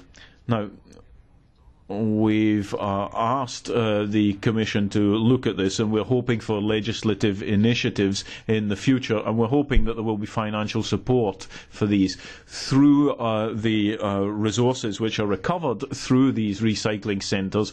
We can obtain plastic billets or granules, and these are fantastic for producing almost anything, but it costs €300 to €400 per tonne. Plastic granules costs €4,000 a tonne. Now, recently, a small company in Ferrara was saved from having to shut down because it was no longer competitive. It couldn't compete with Chinese products through the use of recycled products such as recycled plastics. So I would suggest that the Commission look into these new products, which I think would allow us to do away with problems caused by landfills and incinerators, and would help the environment and would also help the economy as well. So we wouldn't be throwing away resources which we can use. Thank you. 1 minute to the petitioners. 1 minute if you have anything to say. Vabbè, parole. Io sono un cittadino. Well, I'm a citizen of the European Union. I'm not the technical expert. What we've asked in the constituency of Rome, which is now 15 wards, that there are proper environmentally approved areas for dealing with waste. There's only one plant for composting and for dealing with wet waste. We need more. We need another 20 of these. But it's not really my job to be suggesting to the local authorities and the technical consultants that they should do this kind of thing. It's up to them, because they're paid for that. They're experts, and moreover, most of them are elected by us. They should be looking at this whole issue in detail before they start. Thank you. May I remind you that there is a text available concerning the visit last year in the area. The view of the members is that an alternative site must be selected for the waste. Therefore, the Commission is fully aware of the position of the Petitions Committee. Next petition. Thank you to the petitioners. Sheila Ellis from the UK on the inability of the UK to enforce the relevant EU directive. The one we're Mrs. Ellis. Thank you. Hello, ladies and gentlemen. Colin Wakefield and I would like to thank you once again for inviting us to come to address you. Recognising that every person has the right to live in an environment adequate to his or her health and well-being, and the duty, both individually and in association with others, to protect and improve the environment for the benefit of present and future generations. Considering that to be able to assert this right and observe this duty, citizens must have access to information, be entitled to participate in decision-making, and have access to justice in environmental matters, and acknowledging in this regard that citizens may need assistance in order to exercise their rights. This far-sighted section of the preamble of the Aarhus Convention is enshrined in Article 1. The Founding Fathers of the United States gave voice to a most eloquent statement on natural rights, which is unconstrained by time and place. We hold these truths to be self-evident, that all men are created equal and that they are endowed by their Creator with certain inalienable rights, and that among these are life, liberty, and the pursuit of happiness. So what are we to make of a member state whose organs of government systematically undermine our duties to the environment, And what are we to make of a member state whose organs of government systematically undermine its citizens' universal natural rights? Twice before we have come before you to detail the treatment of our town of Houghton Spring in the north east of England by the UK regulatory authorities, who are charged with protecting our environment, including air and water, and the health and well-being of our residents. Not only have we shown that the huge rubbish dump on the highest point in the middle of our town is poisoning our air and water, but this has now been proven in court. Unfortunately, the limited prosecutions carried out by the UK Environment Agency strongly suggest just a sop to appease the ire of the EU. A mere 5 specimen charges were put to court with regard to gross pollution of the aquifers, despite the landfill site leaking leachate every day for 13 years. And now our water pumping station has been closed since May 2012 because of pollution. The landfill site operator now admits that the site is inherently unstable. Unstable rocks destroy lining systems. Despite it being illegal to landfill in an unstable site for this reason, despite it being illegal for an operator to lie to gain a permit for a landfill site by claiming it to be stable ground, the UK Environment Agency refuses to withdraw the licence from this tip and refuses to prosecute the operator who lied. The agency tells us that they have never stopped a site, ever. No matter how badly constructed, no matter how badly operated, no matter what lies have been told, no matter how much the public suffer, they have never withdrawn a licence. Our country's representatives signed up to a noble convention and have cynically broken not only the spirit of the law, but the letter of it too. As European citizens, we have provided over 10 years of abundant technical evidence as to the gross pollution of our town and its environment, resulting from the deliberate neglect of its regulatory duties by the UK Environment Agency. We are begging you to act, to honour the Aarhus Convention, to defend the citizens of our town and their environment by pursuing the UK authorities in court. Thank you.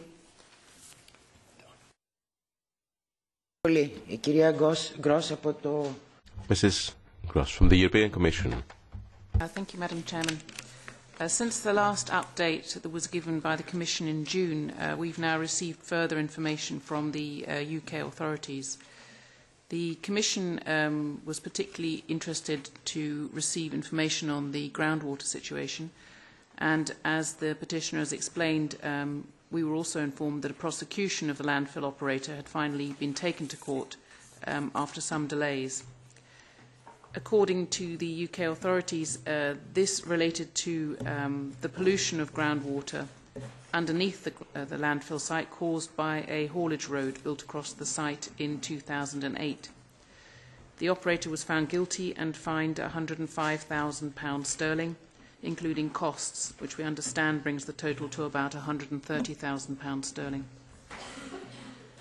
We were also informed that the operator continues to be obliged to remediate the damage caused by abstracting polluted waters from underneath the site and pumping this to a local treatment plant. Ammonia levels remain above permit levels, although they now appear to be reducing. The local regulator indicated that abstraction of polluted waters will need to continue and that compliance is hoped to be achieved within a year. Compliance, that being with the groundwater levels for ammonia.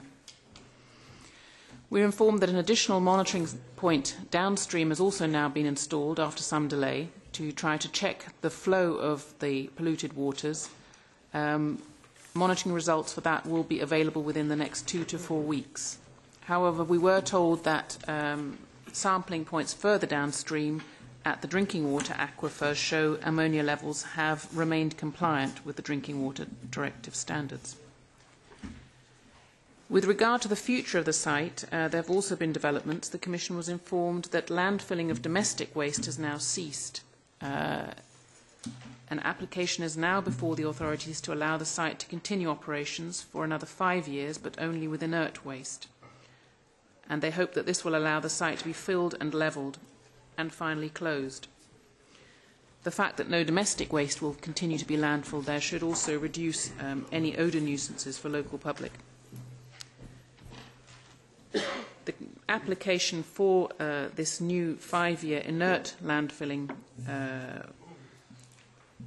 process is now before both the local planning authorities and the Environment Agency. It appears that the key concern for the local planning authority is that within the next filling period there will be a level and safe site that results, particularly with regard to the remaining cliff areas around the site that were left from previous quarrying activities. Thank you. Gross. Anybody that would like to intervene, to ask something?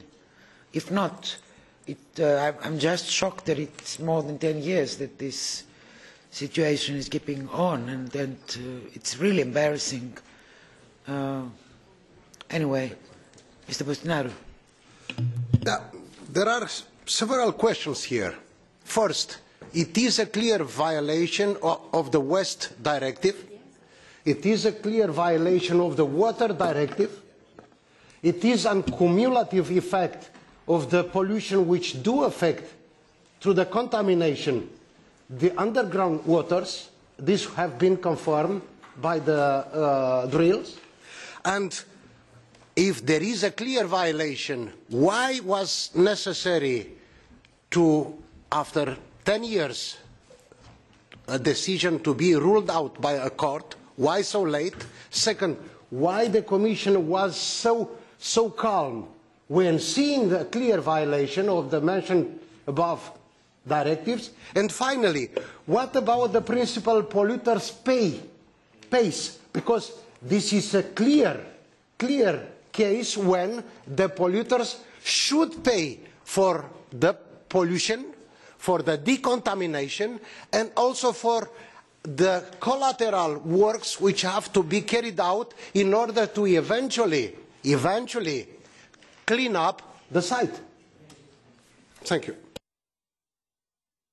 Mr. Bostinaru, Mrs. Gross. This site has indeed been under investigation even longer than 2004. The Commission had its own file opened on a complaint in, I think it was 2002. And we closed our complaint. The key reason being that for us to order to start infringement procedure, we need evidence. And the claim by the petitions has always been that this landfill site is built in the wrong location. We don't disagree. Building a landfill in the middle of a town is not a good idea. Unfortunately, it's not contrary to EU law. And we cannot bring infringement proceedings on the basis of assumptions of something that may happen in future. What we therefore did, because it got to a stage between the local people and the local regulator that the relations were so bad, and the allegations of potential groundwater pollution were quite serious because it's above an aquifer, a drinking water aquifer. We asked the UK to fund an independent survey, through which they did, through the British Geological Survey, to assess the groundwater situation and the risks. And we assessed that report, and it found that there was no risk, and at that point there was no pollution. And we closed the case. Subsequently, a haulage road was built across the site, and that appeared to have caused this pollution incident. Now, the national authorities spent a long time investigating, and they brought a criminal prosecution, and that criminal prosecution, although slow, has been successful, and the operator has been asked to pay fines and is being asked to fund the continued remediation works of the site. I would say it's not an ideal situation, but in order for the Commission to bring infringement procedures, we cannot act on the basis of an assumption of some breach that may happen in the future. We, like any other prosecutor, need proof and evidence. And in this case, if the national prosecutor has brought a national prosecution, then the question is, our procedures are not aimed at punishing a member state. Our procedures are aimed at ensuring compliance. And so the question would be, At this stage, what would be the next action? What would be the added value of the Commission bringing an infringement procedure? Thank you. I'm afraid I cannot answer the question. Shall we promote? So we keep it open? Or we go yes, of course we keep it open. Does Mrs. Ellis want to say one quick Would you like to say something quickly? One quick word. Mrs. Ellis. Thank you very much. Yes, I would, very briefly. I'm absolutely disgusted. I'm disgusted. 3 times we have come here, and now we finally end up with this total rubbish from whoever is speaking on behalf of the EU Commission, because you are believing the lies that the UK authorities are telling you. For 13 years we have provided 17 volumes of documentary evidence about the pollution that we are suffering in Houghton Spring. We warned everybody from the beginning because of the strata of the rocks and the fact that waste was being dumped in it without any proper lining system, that our aquifers would be ruined. Now, we lost our pumping station, our water pumping station, in May 2012 because it is totally polluted, because in that rubbish dump they put everything, sewage screenings, chemical waste, everything imaginable. Not only that, you have been told that domestic waste is not being dumped anymore. Well, I can assure you it is. It's sorted and then it's dumped under disguise. And did the EU even bother to read the BGS report, which clearly was very limited, and the BGS report commented that it was very limited and it could only specifically answer the questions that it was asked, and it was highly concerned about the situation.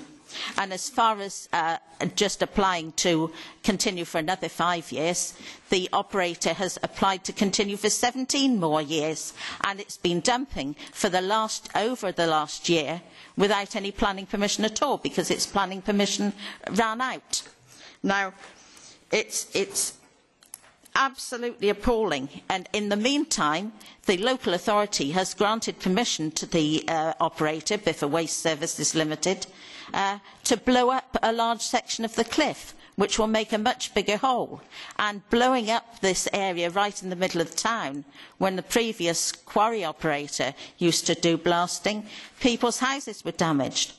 But the local authority and the Environment Agency aren't the slightest bit bothered, and I can tell you why. Because we're not a rich area, we're ordinary people, so we don't count.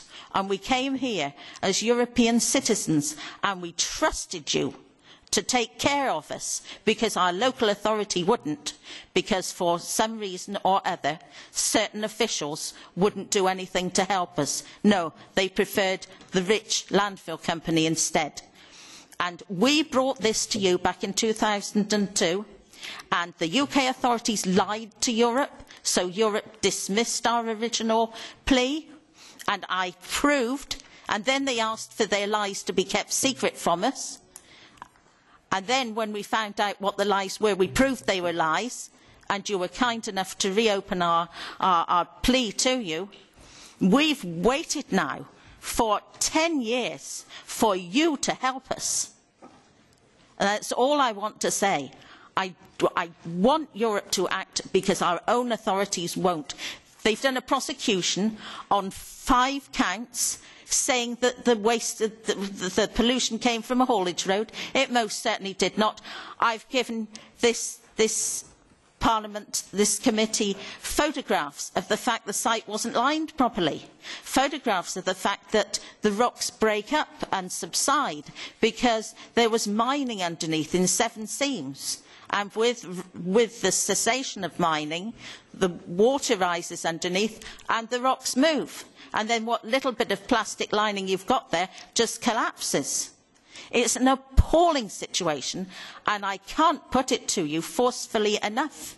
We've come here for help, not to be told by this official that she believes what the UK authorities are saying. They're experienced liars. That's all they are. Thank you very much. Thank you. What I can promise is that we will try to visit the site as soon as possible. We plead for the Commission to see it in a different way, and we will certainly keep it open. But I hope that it's going to be solved within the next, during this mandate, because it's really embarrassing to think that it took you 10 years and nothing is done yet. Thank you.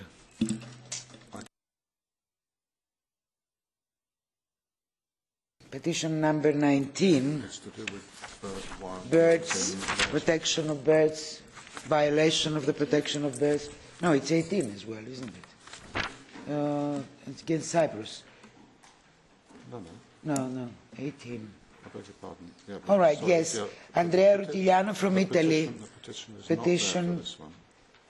So I suggest we do this one. Oh, if he's not, okay. Petitions are here and we incorporate. Non c'è, scusi, Presidente. Chair, Andrea Rutigliano is not here.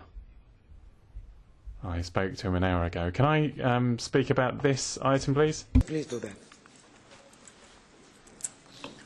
Allora, la situazione.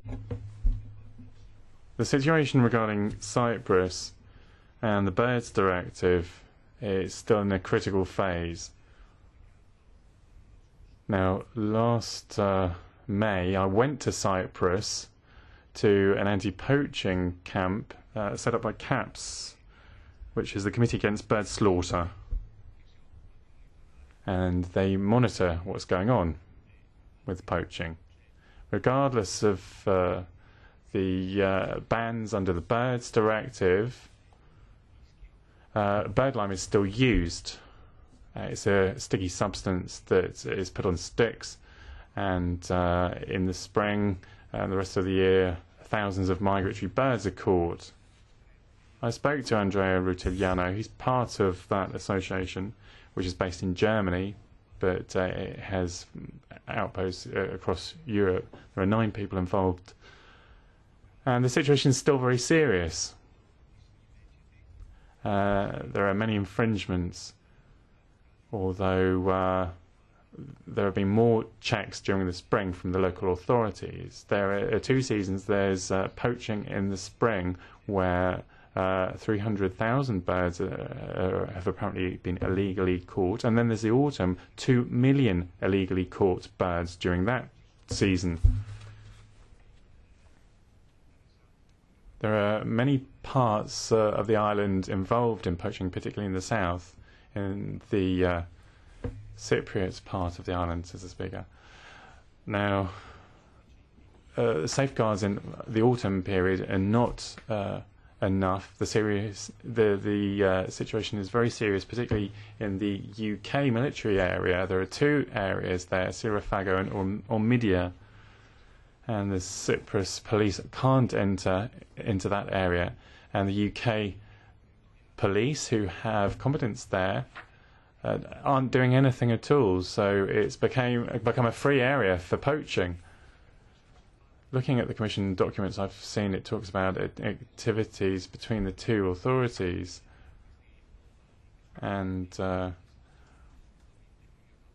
but despite this, the situation has not improved. There seems to be open tolerance of poaching in these areas. The UK authorities are aware of this, because it seems that the Wildlife Crime Unit of the UK has recently drawn up a report which talks about these issues. Regarding the working document that's on the agenda, the communication to members, in Cyprus there is a law whereby you can have a €17,000 fine for poaching. Now, I have worked as a volunteer in Italy as an anti-poaching gamekeeper and worked in collaboration with the authorities. And I have to say that if Cyprus seriously wants to combat poaching with this law, they seem to be having the opposite effect. In psychological terms, the control authorities, when faced with a crime where there is this €17,000 fine, they're going to find it hard to apply that kind of fine. It would be better to have a €2,000 or €3,000 fine, because if you're trying to fine a farmer €70,000, then in an area like Cyprus, it's going to be very difficult for economic operators to survive. Now, this is a fine that is not going to work. So I have asked a lot of questions about this. And the European Commission has been looking at this, but we should open an infringement procedure here, because if the member state isn't guaranteeing sufficient controls, and particularly during the autumn, when this is clearly the case, then the procedure should be opened. And let's not forget that the Birds Directive dates from 1979. It's one of the first basic directives from the EU. Thank you. Thank you, Mr. Zanoni. From the European Commission, Mr. Papoulias. Chairperson, I would be rather brief on this issue because it's linked to a broader issue of still persisting illegal practices affecting large populations of bird species in several other countries, and this is an issue which will be covered by the next point as well. What I just wanted to say, please. Would you like to speak later? No, I will be brief on this issue. I can be briefly. Okay. I can briefly inform you about this issue specifically in Cyprus, and then we'll present overall activities as regards the broader issue in Europe under the next point. So, as regards Cyprus, first of all, the issue is well known. It's about clearly illegal practices, illegal under EU law, also illegal under Cypriot law. The issue is long-standing, and it has many, many dimensions: social, economic, administrative, political dimensions, and the Commission has been following this very, very closely and systematically since even the pre-accession stage of Cyprus. What we want to see is concrete measures to be taken in order to improve enforcement of EU and Cypriot legislation on this issue, meaning eliminating the mist nets and the lime sticks which are banned under this legislation. According to the information we receive, there are concrete steps which have been taken, and these steps are taken not only by the Cypriot authorities but also by the authorities of the British bases where the acquis does not apply, as you know, but through our contacts with UK authorities we also stress the need for effective enforcement in their areas. We have therefore some steps taken towards the right direction, meaning better controls on the ground, confiscations of illegal equipment, raids at restaurants, new legislation imposing more effective fines, coordination of enforcement authorities with police, with the relevant authorities in the Cyprus Republic, of the Game Fund, and the police in British bases, and also cooperation with stakeholders, including environmental NGOs who are very active and are monitoring the situation on the ground. These are positive steps, and we have also seen some positive results, especially during the last year's spring migration period and also during last winter trapping period, in terms of reducing some of those illegal practices. However, as also the honourable member just stated, the situation, especially during the autumn season, remains very, very alarming. And what we are going to do is to, again, to get back to the Cypriot authorities and the British authorities in the context, of course, of their competencies, to find out what further measures will be taken in order to have a real improvement on the ground. And, of course, infringement proceedings are not excluded if indeed we see that there is a lack of political will to take concrete measures. Now, I would stop here. As I said, this is a broader issue linked to the illegal practice occur in other areas of Europe, and the Commission is trying at the same time to address this issue in a more holistic and comprehensive way. Thank you. Mr. Papoulias. Next petition related to the same issue, in Malta and Cyprus and other countries. Mr. Rhodes, please.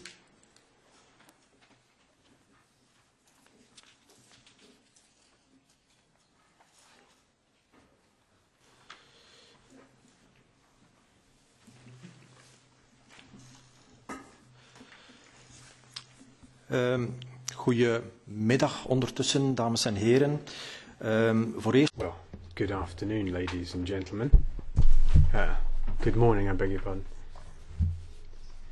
On behalf of the Belgian Society for the Protection of Birds, let me thank you for your support in our fight against illegal bird hunting in Malta.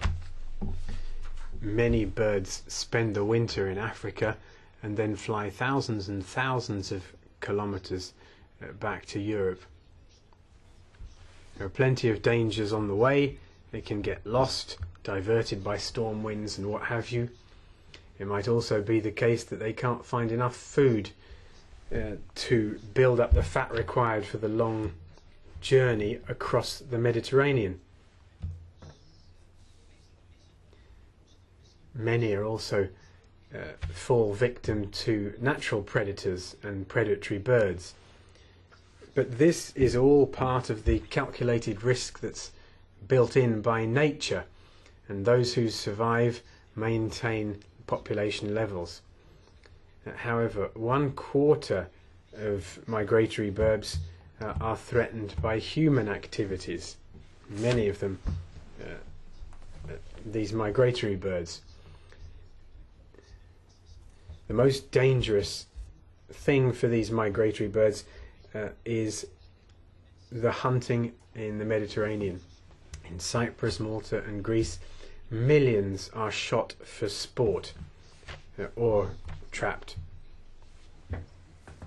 The imagination of these hunters is quite extraordinary. Hundreds and thousands of migratory birds are shot each year alone, and many of them are protected species, where in the member states we have subsidised protection schemes to save them. Now, because of where it is, Malta is a stopover for birds in the autumn and the spring on their migration, but it turns into a massacre. They fly back from Africa to breed in Europe, and the hunters in Malta, they wait on the cliffs, or they fill the cliffs with snares and traps. The same goes for autumn and spring. The hunters are waiting for them.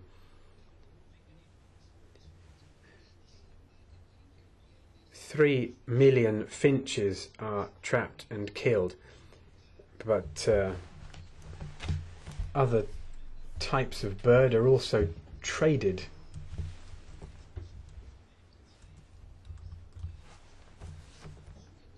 Many birds are injured in the process, and the Maltese Society for the Protection of the Birds receives those and tries to treat them. And of course, what bird watchers can report to us is just a fraction of the real level of hunting that goes on. What we've seen in our checks is that there is an awful lot of evidence of illegal bird hunting and trapping in Malta.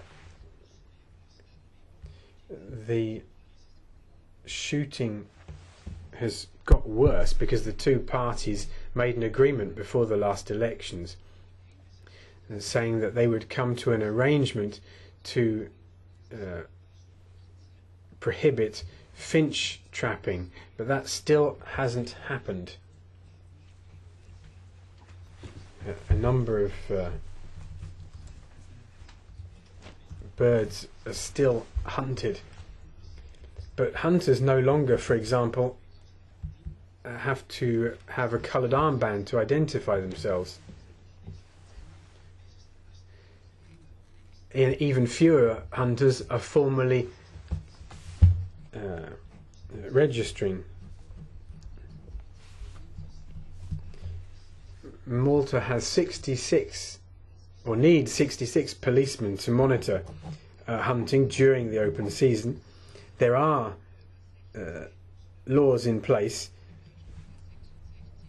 but there are actually only 16 police to enforce that legislation.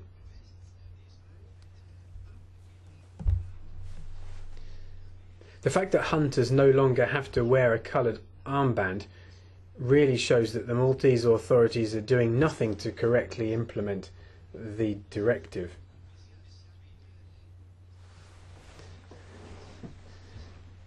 So the spring hunt this year will go ahead as usual. What do we want from the Commission? Well, there's no evidence that the Maltese authorities are actually really going to do anything. Otherwise they would have banned the hunting season until proper rules are in place. Will the Commission, as a result of this failure, not undertake to act and ban hunting in Malta immediately? We'd also ask the Commission to be a little more resolute in its dealings with Malta, so that the hundreds and thousands of protected birds can actually fly safely and in protection over Malta. Stegen, please. Thank you, Madam Chair. First of all, I would like to recall that in relation to Malta, there was a judgment of the Court of Justice of the European Union delivered in 2009, which left open the possibility of limited spring hunting derogation of 2 species under strictly supervised conditions in view of the specific circumstances prevalent in Malta. The measures related to a spring hunting season are provided for in the relevant national legislation, which appear to ensure compliance with the Court's said judgment. In particular, the national regulations state that if during any particular autumn hunting season the number of caught birds reaches a specific limit, then Malta would not apply a derogation to allow hunting during the following spring season.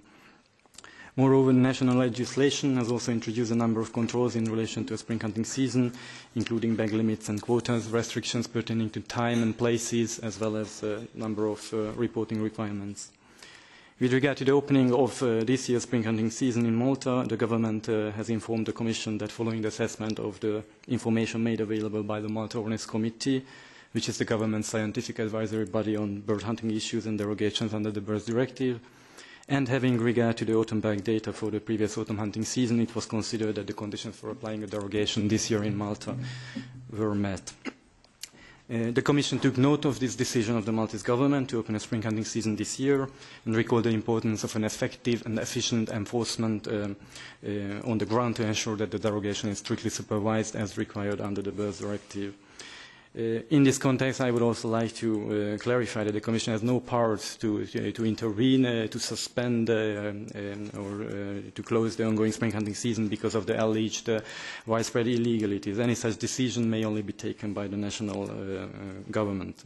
However, I would like to also recall that Member States applying a derogation must submit a derogation report to the Commission on the implementation of the conditions set out in the Birds Directive, and therefore Malta will also have to submit that report to demonstrate that all the conditions for the derogation have been met and that effective and efficient enforcement measures have been taken to ensure that the limits of the derogation are respected.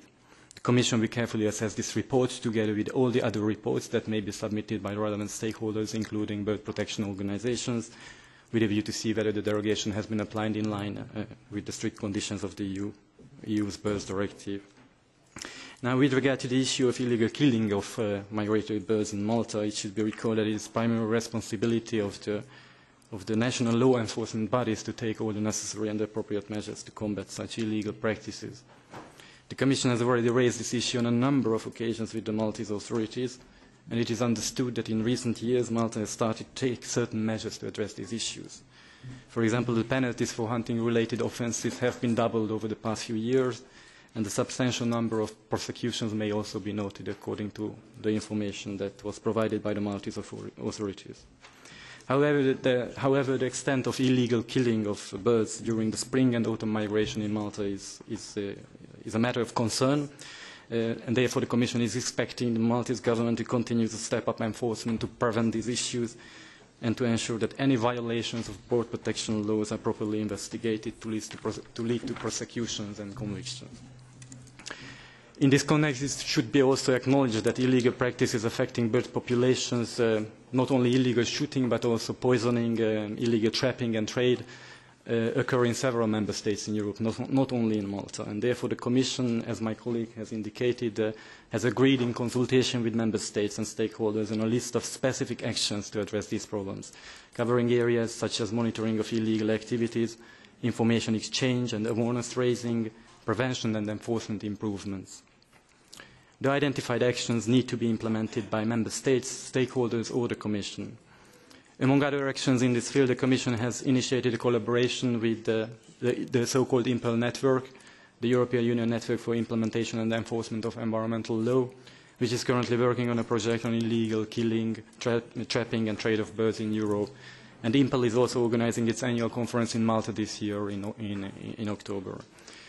So in conclusion, the Commission is committed to closely monitor the situation in Malta and will continue our dialogue with the Maltese authorities with a view to identifying further steps that might be available to further improve compliance with European legislation on the protection of wild birds. Thank you, Madam Chair.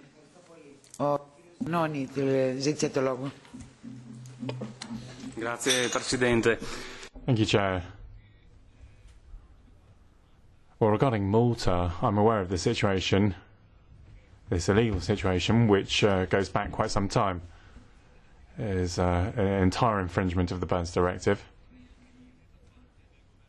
And the Maltese government seemed to have disdain for the directive. The current situation is terrible this year, particularly. I have been there, and I've seen this with my own eyes. I went to an anti-poaching camp in September 2010. I went with BirdLife Malta and the Committee Against Bird Slaughter. Now, the hunters have increased their poaching activities in Malta, which is obviously part of the EU. They're off to the hunt. It's the spring, and these birds migrate from Northern Europe, and then they, particularly turtle doves and quails, are hunted. And what there's Malta doing? Well, this year they have authorised 2 laws approved on the 28th of March to allow for spring hunting from the 10th to the 30th of April. And they say that they apply community law, the derogations there. Now, 16,000 birds have been slaughtered here, and there are around 9,000 hunters that have permits, and they use the 20-day period. I have to say, I know what this is to do with, because I was a gamekeeper in my country involved in anti-poaching activities, and this small quantity of birds allowed for in the directive has already been hunted.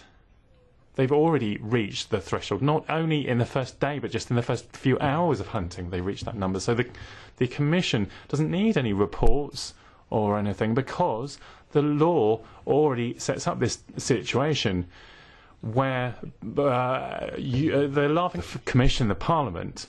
They are laughing in our faces because those numbers, that carnage that they have set out, that they get to that in a couple of hours, and the Commission needs to intervene and tell this member state that the Birds Directive is one of the oldest directives and it needs to be respected by them too.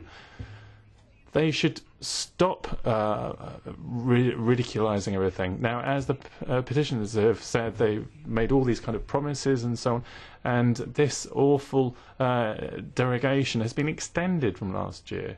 Now, Article 9 isn't covered regarding the small quantities. There are no control authorities because there aren't people on the ground. They can't check 9,000 hunters, and all that this means, not only these 2 species killed, but other species as well are poached, which we've seen on the slides by the petitioners.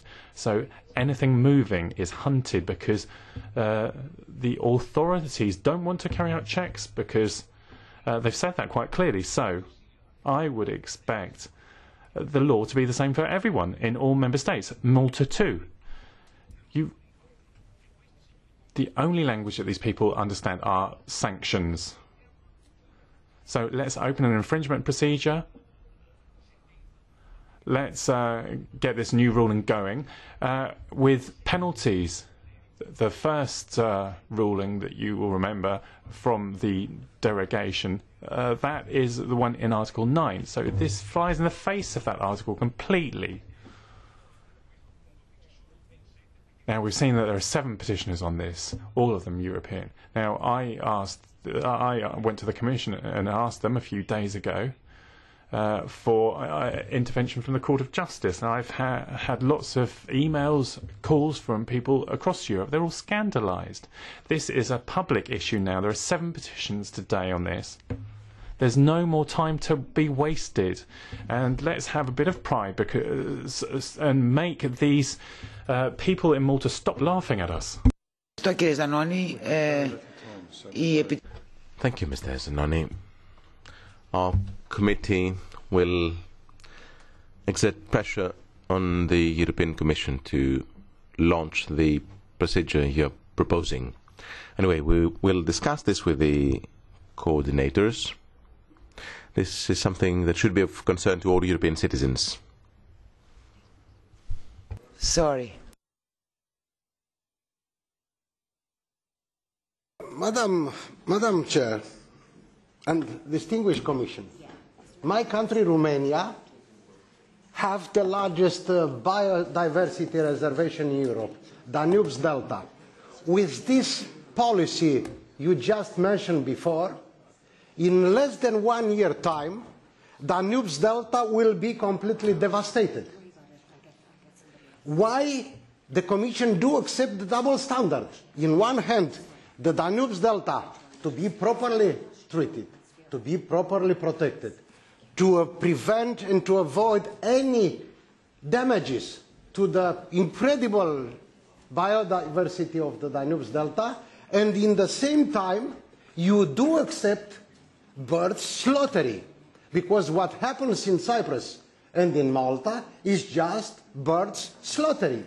Whatever you try to say us, but you know there are limits, they are trying to prevent the slaughtering and so on and so far, it's so nice but completely unrealistic. And I will tell you something else. There was a possibility to launch an infringement. First it was an investigation of DG Environment in a protected area near to the Danube's Delta, for the very simple reason, and I supported the action of the Commission.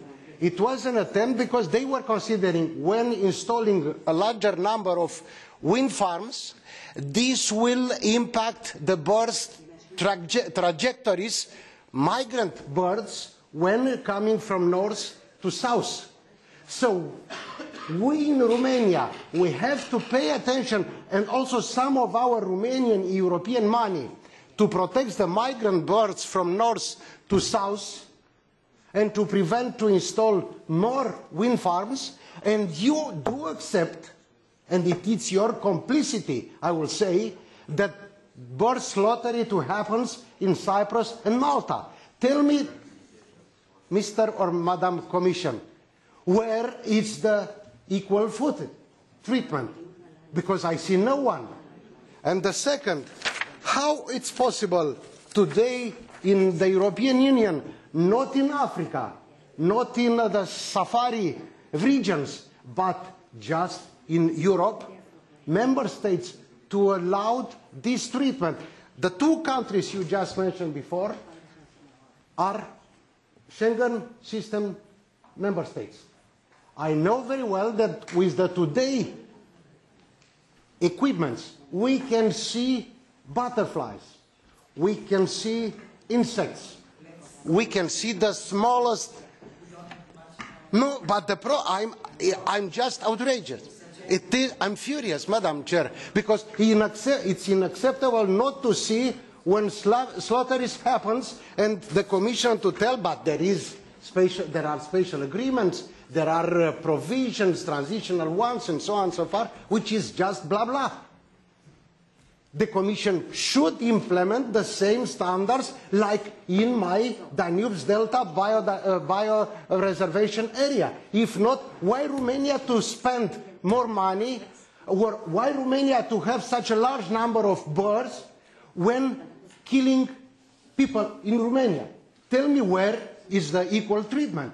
If not, then other member states will declare, let's have special arrangement with the Commission and the particular solution to allow the slaughteries. This is absolutely unacceptable.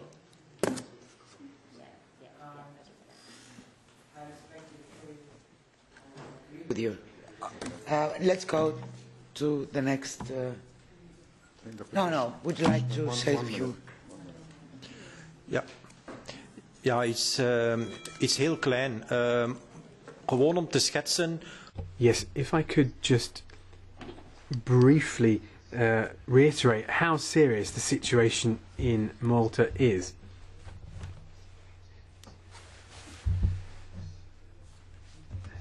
In spring and autumn, the hunters shooting at anything that moves, dragonflies, butterflies. They're really just having fun shooting, killing things. If the birds aren't around, they'll shoot whatever moves, dragonflies, for example. Once the spring migration kicks off for real, then swallows are taken as targets. Anything that's going back to Europe is shot down in the sky. We think about the suggestions Mr. Bostinaru said about the quality measures, and let's go to the next petition. We shall also pass the two petitions to ENVI committee, because I think we have to identify a legal redress for those incredible situations. Very good idea. We'll do that. Western Track. Έλλειψη διαφάνειας και αμεροληψία στην... Lack of transparency in the transport policy. Mr. Canif is here. No? Yes. I wish to thank Madam President and the committee members for giving us the opportunity to speak here today. Ireland's Western Arc connects 5 of the 6 largest cities on the island of Ireland. Ireland's Western Arc is also Europe's Western Arc. This submission is not about opening the unused railway lines along the Western Arc. That would be a matter for Ireland to decide. This submission is about the unfairness and lack of transparency in the use of EU funds in public transport policy decisions affecting the BMW region. This must surely be a matter of concern for the EU. Ireland is among the 3 most centralised economies in the EU. Irish policy making and policy makers are based in Dublin. In the 2000 to 2006 programme, the vast majority of EU-funded public transport expenditure was in Dublin, with a significant underspend in the Objective 1 BMW region. Facts do not cease to exist because they are ignored. That's a quotation from Proper Studies by Aldous Huxley in 1927. In response to the Commission, ERDF has provided significant investment in Ireland's public transport infrastructure. Such investment have taken place in each of the 2 regions with ring-fenced financial allocations for each region. However, in the case of Ireland's BMW region's allocation, the requirement to ring-fence was not adhered to. This is a clear breach which we submit must be independently investigated. West on Track research confirms that half of all public transport monies ring-fenced for Ireland's Objective 1 BMW region were diverted to fund transport projects in or primarily for the wealthier South and East region in the 2000 to 2006 programme. If this is not the case, why is a detailed breakdown of public transport expenditure in the BMW region not available? We have sought but have not received an itemised breakdown of the supposed expenditure in the BMW region for the 2000 to 2006 programmes, which were co-funded by the EU.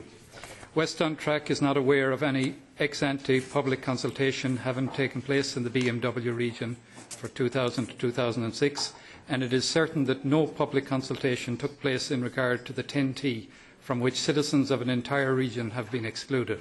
We inquired with local and regional authorities and with the Western Development Commission, and none had been consulted. We need more cross-border motorway connections, railway lines and shipping possibilities in order to generate economic growth. That's a quotation from Mr Marcus Piper, MEP, in demanding more transparency for EU structural funds for 2013 to 2020. For Ireland to have identified a non-cross-border project in the South and East region for consideration under the 10T, without at least undertaking cost-benefit analysis and socio-economic studies of the potential of a cross-border project, which is mainly in the BMW region, goes against the very principles of transparency and fairness and is also against 10T guidelines. We submit that transparency and fairness must be key matters of concern for the EU in programmes which involve EU funds, and that the matters detailed in this petition merit further objective assessment and proper consideration. To do otherwise would be contrary to the founding principles of the EU. I thank you. Thank you very much. Kyrios Langley, please. Mr. Langley.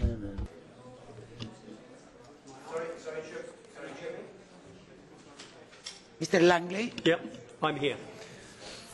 Chair. Okay, thank you.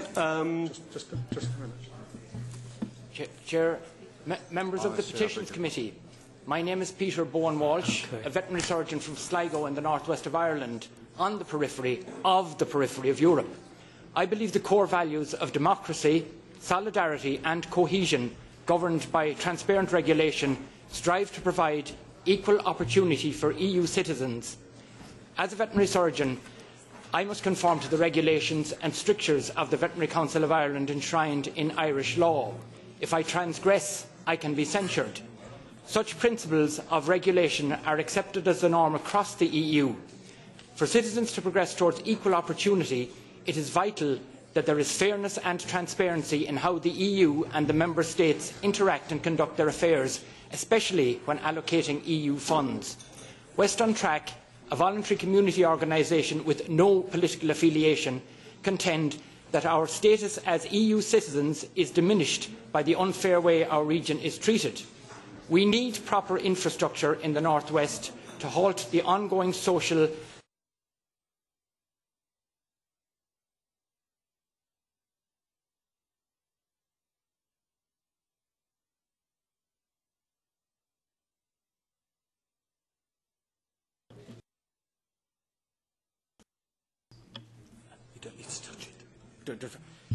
Anyway, I'll continue. We need proper infrastructure in the North West to halt the ongoing social and economic hemorrhage that affects all our families and businesses.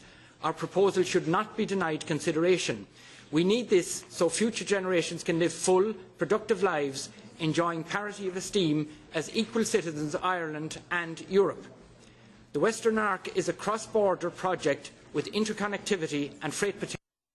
If it were to be, it would go a long way towards redressing the socio-economic disadvantage in the northwest region of both the Republic of Ireland and Northern Ireland. It would ameliorate the negative legacy issues of the land frontier between the jurisdictions by bolstering trade, community interaction and cohesion. On behalf of Western Track, I would like to record our appreciation to the Petitions Committee for declaring our petition admissible and our appreciation to the committee members for considering its merits. Thank you.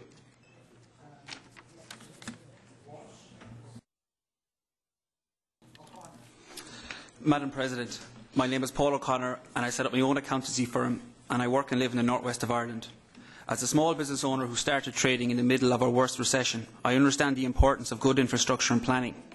The west of Ireland has an educated workforce and vibrant communities. However, the one component we still lack is adequate infrastructure.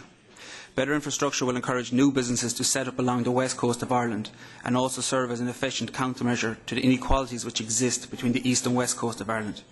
I personally feel that we in the North West are at a major disadvantage and are disconnected and alienated from the rest of Europe by not being included in the 10T programme. On behalf of all young people from the west of Ireland, thank you for your time. As well. Mrs. Brennan, yes. My name is Helen Rochford Brennan. After immigrating from Ireland and holding senior managerial positions in the United States and the United Kingdom, I returned to Ireland a number of years ago. I immersed myself in the tourism and disability sectors in the west of Ireland. Tourism is the lifeblood of the Irish economy, and in a time of economic recession, it is vital that the west of Ireland is not marginalised and is able to attract tourists and contribute to the local and national economic development. As 90% of European tourists travel by public transport, the importance of structural development to tourism cannot be emphasised enough. Across Europe, rail is the most desirable and effective mode of transport for both workers and tourists alike, and the BMW region's lack of infrastructure, and in this regard leaves it at a great disadvantage in trying to attract tourism and industrial growth. Inclusion in the TNT would of course help address this local problem, but it would also further enhance the integration of the European Union, as effective transport services only serve to encourage the free movement of workers. The west of Ireland's population is ageing, with many suffering from limited mobility and rural isolation. The inequality of transport resources available exacerbates the isolation felt by many today, and the lack of immediate access to medical and social services only adds to this hardship. Education creates economic development, both on local and national and European level. Ireland's failure to properly adequate transport services for its young people creates a further barrier to their education and personal development. The west of Ireland has a very high uptake of third-level education. However, many students are denied basic transport due to inadequate infrastructure subsisting. These citizens, both young and old, have a right to be heard. The failure by Ireland's Department of Transport to consult such people when making all important decisions affecting the people of the west of Ireland is inexcusable, and the lack of transparency in the decision-making process at odds with the spirit of the European Union. On behalf of all our citizens, but in particular the most vulnerable, I appeal to you to consider the inclusion of the Western Arc and the TEN-T. The Irish people are a resilient people and seeking to find a way out of this recession. But making cuts, we must not forget the basic services we owe to our people. Finally, Madam President, I would like to concur with my colleagues by thanking you and recording my appreciation to the Petitions Committee for declaring our petition admissible, and our appreciation to the committee members for considering its merits. Thank you, Madam. Mr. Langley. Thank you, Chairman. A number of points arising there, some of which we've tried to cover in our initial response to this petition. In relation to which, and I'd like to deal with the consultation issue first, because there is actually an inaccuracy in what we said in our formal response about the public consultation in relation to the 2000-2006 economic and social infrastructure programme. A certain consultation was carried out, but it seems to have been a consultation principally amongst the social partners who operate the Irish social partnership system. And there wasn't apparently a public consultation for the 2000-2006 programme. However, in relation to the 2007-2013 BMW programme, the regional programme, it is confirmed in the programme documents themselves that a public consultation was carried out. And I have on file, and I can certainly provide that to the petitioners, a case for the inclusion of all or part of the Western Corridor in 2007-2013 funding proposals. This was not taken forward by the Irish authorities, and that fact is acknowledged. I'll come back to that in a few seconds for the reasons why. The petitioners have raised the point of the detailed breakdown, the listing of projects for the BMW region in 2000-2006. I can confirm that as part of the closure process for these programmes, which is still actually ongoing, we do have detailed listings of projects under the Economic and Social Infrastructure Programme and also under the Border, Midland and Western Regional Programme. And these can certainly be provided to the petitioners. I can also say that, and I think we all know in this room, that Ireland has had its macroeconomic and public finance difficulties since 2000-2008. This had an impact on programme implementation in the Border, Midland and Western region. And it became quite apparent in 2009 that there would need to be a programme change. Now, part of the Western Corridor was mentioned as a possible candidate for funding as part of that programme modification. And the case for funding was presented by the managing authority, but it was subsequently decided, I assume by the Department of Transport, that this was not a suitable case for funding. And what has been told us by the Irish authorities is that there is, or was, a cost-benefit issue here. I mean, before structural funds will fund a project, the financial sustainability of the project needs to be proved or indicated, and the wider economic benefits in terms of economic growth and employment also need to be demonstrated. And so, apparently for that reason, Western Corridor was not included as one of the potential investments for the 2007-13 regional modification. On the other hand, two quite important elements of road infrastructure were included in that modification. So the Athlone-Ballinasloe motorway section has been funded by ERDF, and the Tullamore bypass as well has been funded by ERDF. I think it's quite important also, yes, I'll come to it, to say that 2007-2013 funding is essentially trying to capture RTD innovation and SME investment. And it seems to me, if you look at 2007-2013, and all the more so 2014-2020 funding, that there will be extremely limited scope for investment in transport infrastructure, public transport infrastructure in Ireland in future. And the final point I'd like to make regarding the points made by the petitioners concerning TENT. The decision has to be that of the Irish authorities, and the fact that they have to approve these projects is actually laid down in Article 172 in the Treaty for the Functioning of the EU. So Ireland have the determining call here regarding that infrastructure. So that's the message I'd like to transmit today. Thank you.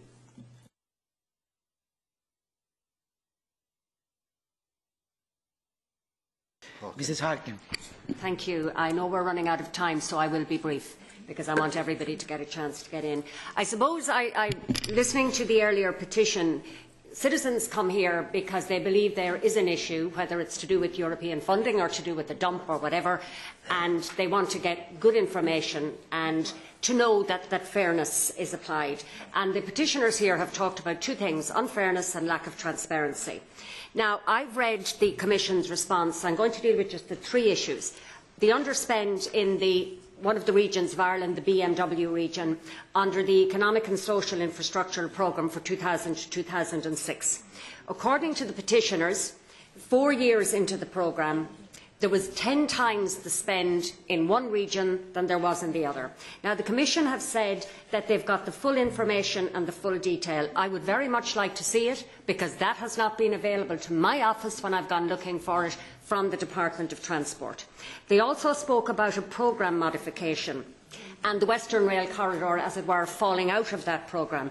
I would like to ask the Commission again, where did that money go? Because that's part of the underspend. I also want to refer to the Commission's response. They spoke about the Cohesion Fund, and they said that the Cohesion Fund, the petitioners said that the spending on a particular in Euston Station in Dublin came from BMW regional funds. I would just say to the Commission that, of course, cohesion funds are national funds. But the only reason Ireland was able to access cohesion funds was that the GDP in the BMW region was so far below the South and East region that the average for the country was well below the 90%. Yet what happened was our government spent virtually all of that money in the South and East region. So that tells you the intent of the government in that particular circumstance. And I, as I said, would very much like to see the detailed analysis that the Commission has. Finally, no cost-benefit analysis or socio-economic analysis on TNT. And again, if you look at the list of projects, none of them that the government have applied for are in the BMW region. So I think what citizens are saying is, when it comes to European money, if it's ring-fenced, then it should be spent, and I want to see the detail from the Commission. Thank you. I must say so. Mrs. Anderson. The petitioners have outlined the issue of unfairness and the lack of transparency. And the reality is, for the north and south of Ireland, the policymakers are based both in Dublin and in Belfast. And the Commission was told that there was investment had taken place in 2 regions. And this was the response that they received, and they were told that it took place in the BMW region and in the South and East region, with ring-fenced allocation, financial allocation for both regions. However, the requirement to ring-fence for the BMW region did not take place, and this is a clear breach of the regulation, and therefore we think it must be independently investigated. West on Track research confirms that funds for the BMW region were diverted to fund projects in and for the South East region. And as for the comments from the Commission with regards to a certain consultation took place, we all understand the difference between consultation and public consultation. This notion that it was a certain consultation does not wash with anyone. So I think that there is evidence here in front of you today that would afford you an opportunity to investigate this further. Thank you.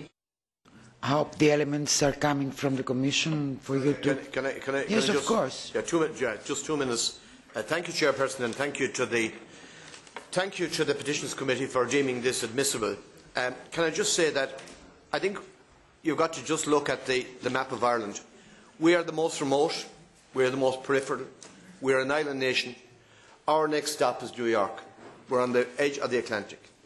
The situation is that, as Mrs. Harkin said, that the monies that were given for structural funds, cohesion funds and under the different categories were all given to Ireland on the basis of our peripherality. The fact that our GDP was one of the lowest in Europe. What happened was the money went to the Department of Finance in Dublin and they spent it in the regions that were not categorised as Objective 1. And that's the reason that I'm very interested in relation to what the Commission has said. The Commission has said that they've now put their hands up and said there was no public consultation between 2000 and 2006.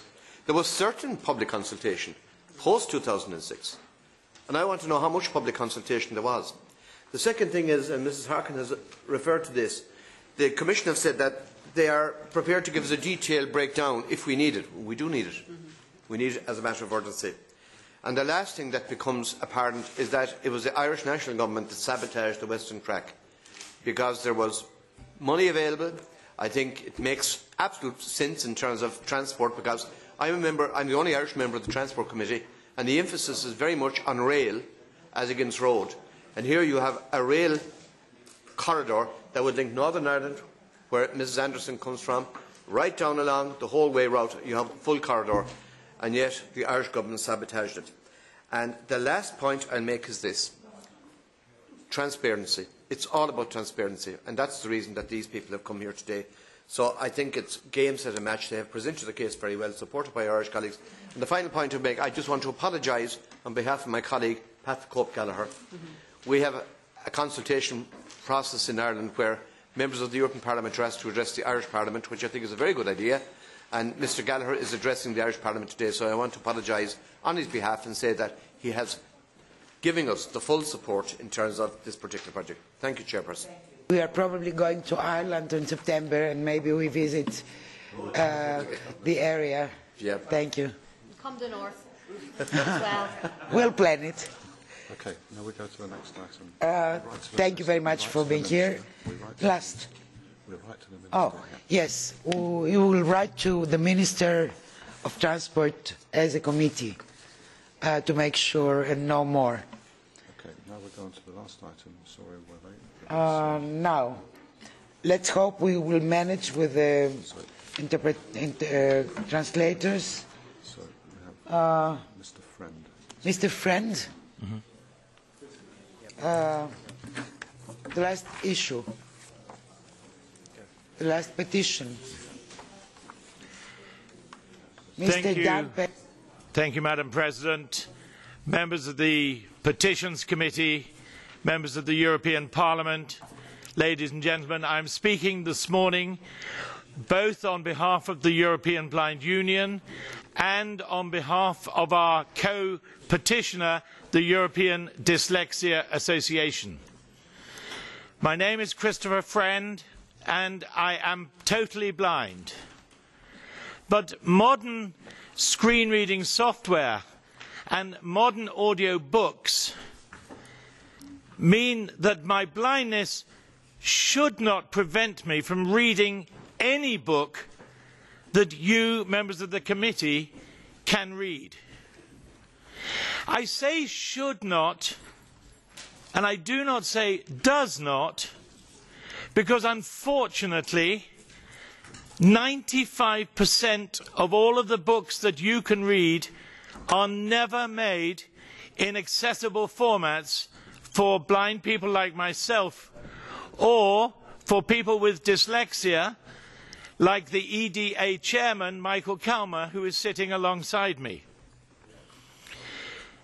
You have heard in this Petitions Committee from our earlier interventions that the World Blind Union, which represents 285 million visually impaired people around the world, is campaigning for a treaty at WIPO. This treaty, if simply and effectively drafted, would create a small but vital change in copyright law, which would allow organisations of visually impaired and of dyslexic people to share their scarce resources and to send books to their memberships across international borders, something which at present the copyright law prevents. Members of this committee will recall that the European Commission and the European Council have fought hard to block the Treaty for the Blind. But last year, with your help, their position changed, and now they are mandated to negotiate for a treaty. However, it saddens me this morning to have to report to the Petitions Committee that the EU negotiators continue. Yes, even last week at WIPO in Geneva, the EU negotiators, according to the transcript, were continuing to insist on the inclusion in the treaty text of onerous requirements and procedures in a misguided attempt to reassure the publishers' lobby. This has resulted in the straightforward 9-page treaty text which was tabled by the World Blind Union in 2009 becoming a 22-page monster with references to all sorts of other copyright laws and with dozens of alternatives and bracketed passages. To justify their proposal of many new clauses, the EU negotiators talk of the need for a balance between the rights of authors and publishers and the rights of the visually impaired, dyslexic and other print disabled people. Now, what balance is needed in a copyright system which already protects authors against infringement of their rights? What balance is needed when all intellectual property treaties already protect the publishers? Surely what is needed now with this treaty is an unbalanced approach to attending to the needs of the print disabled community. When slavery was finally abolished, would a balance between freeing the slaves and protecting the economic interests of the slave owners, would that have ensured the right outcome?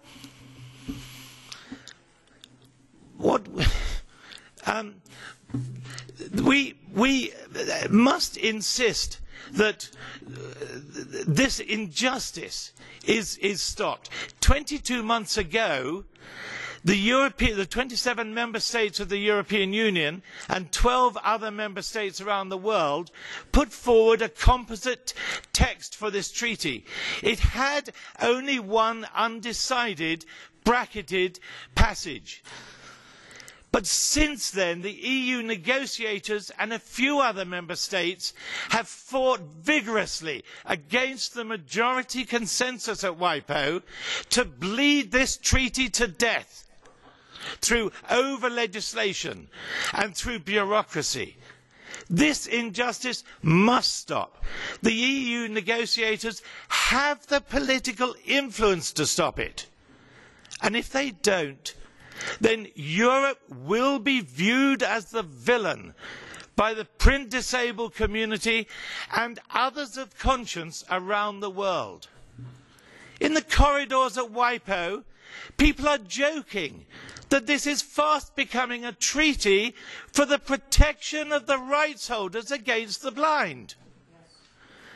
The book famine is no joke. It must be alleviated immediately by the introduction and negotiation of a simple and effective treaty as proposed by the world's visually impaired and dyslexic community. Madam President, in closing, may I remind members of this Petitions Committee that there is less than 8 weeks before the commencement of the diplomatic conference to approve this treaty in Marrakesh. With this Parliament being the democratic representation of Europe's print disabled community, with this Parliament having a role to play, if the treaty is approved in Marrakesh, in its approval in Europe, I plead with all members of the Petitions Committee, I plead with all members of the European Parliament to insist that the EU negotiators begin immediately to negotiate a simple, effective and usable treaty for the blind, so that a new chapter for the visually impaired, the print disabled and the dyslexic community around the world begins. Thank you.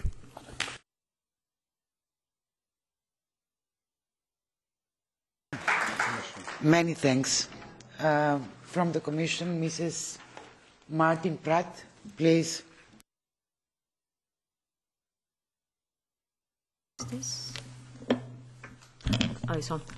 Thank you, Madam Chair, and good morning to all the members of the committee. As you know, and Mr. Friend has reminded all of us, the WBU has been campaigning for a treaty at the World Intellectual Property Organization, WIPO, to help end the book famine for the last 5 years. Their efforts and their determination and the fact that their request is a just one is the reason why many countries today are negotiating a treaty in WIPO and are ready to take a binding commitment to ensure that their laws contain limitations to copyright for the benefit of the visually impaired, including the required provisions to facilitate the cross-border exchange of books in special formats. The Member States of the European Union are part of those countries. All of them have already limitations in their laws for the benefit of the visually impaired, but they consider it is important to establish this in an international treaty. They also agree that it is important to allow for the cross-border exchange of books in special formats with those countries where otherwise such special formats will simply not be available. The objective, as the WBU has so effectively put to us many times, is clear: equal access for the visually impaired. They should be able to have access to books under the same circumstances, including at the same time as everyone else. The EU, however, is not the only negotiating partner. Equally active in these negotiations are countries like the United States, Brazil, India, Canada, Nigeria, Egypt, Japan or Australia. Negotiations of this nature, whether you like it or not, are complex. Unfortunately, and despite what some NGOs may tell you, the EU alone does not have the power to deliver the treaty. Different delegations come to the table with different requests. This is why we need to negotiate. For instance, at the last rounds of negotiations in Geneva, Egypt insisted to have the right of translation included in the treaty, something that the WBU has never requested. India wanted to start a discussion about the interpretation of the WTO TRIPS agreement. The US wanted to go back on an agreement we had reached in our negotiations in February as regards the link between this future treaty and existing international obligations. So where are we today, 8 weeks before the start of the diplomatic conference? The results of the last round of negotiations fall well short of what we had expected, and we agree with the WBU that the text now is unnecessarily complex. There are too many brackets, too many agreed statements still to draft, and an annex with further drafting proposals. Only some of them come from the EU and its member states. Many come from other negotiating parties. So there is considerable work required if we want Marrakesh to be successful. And by successful, we mean an effective treaty that meets the objectives of equal access to books for the visually impaired. We do not see failure in Marrakesh as an option. At the same time, we do not want a treaty that is not effective or that is not ratified afterwards. So what do we do between now and Marrakesh? First of all, we need to try to find ways to continue work prior to the diplomatic conference, even if no more formal negotiating rounds are scheduled. Clearly, we should not wait for Marrakesh to try to solve all of the outstanding issues. This assessment is shared by our most active negotiating partners, and we will try to find the means to continue work and see how we can do so, including all negotiating parties that want to do so. We need to do so because, as in all negotiations, there is no point in advancing if you do not do so in an inclusive manner. It has happened to us in the past. The much simpler text that we had and that Mr. Friend referred to was something that we tried to agree and had endorsed by other WIPO member countries, and it was not accepted basically because other people that had not negotiated felt non-included. Second, and I'm about to finish, Madam Chair. Only 5 minutes to complete. All right. I just wanted to reassure. For giving us an extra quarter of an hour. So please let the people, Okay, I was just to say that we will try to find a way to negotiate between now and Marrakesh. We will try to pass the political measures at the right level because we think this is a political issue as much as a technical one. And we will go to Marrakesh ready to use the 2 weeks we have. Thank you and sorry for being long. Mr. Cashman. Thank you, Madam President. I'll be very brief. We must come back to this. We must keep up the pressure. I agree absolutely with the proposition from the petitioner. I would ask the EU negotiators, please carry this back, because when I see Michel Barnier, I will tell him, will they now agree to stop asking for wording in Articles D and E, which is the international sending of accessible books, requiring checks on whether a book is commercially available as a prerequisite for using the treaty's provisions. The EU negotiators must stop asking for these conditions because this causes greater problems rather than fewer, and I urge you, Madam President, for us to request an urgent meeting with Michel Barnier on this extremely important issue. Thank you. Excellent idea. Thank you. Mrs. Lichtenberger. Thank you very much. I only can agree on what you said and add another point.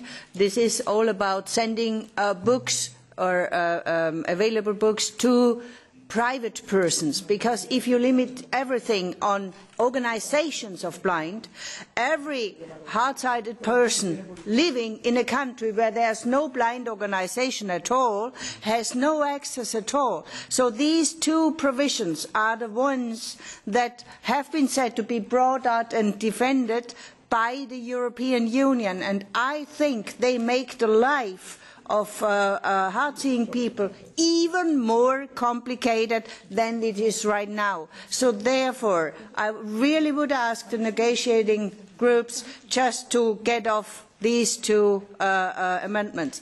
And another thing, I wanted to get, for example, the mandate, also in a confidential matter, because I'm dealing with that in the legal committee. It was refused, just to tell you about transparency.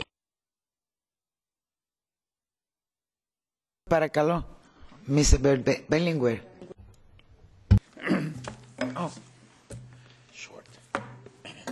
Il rischio di...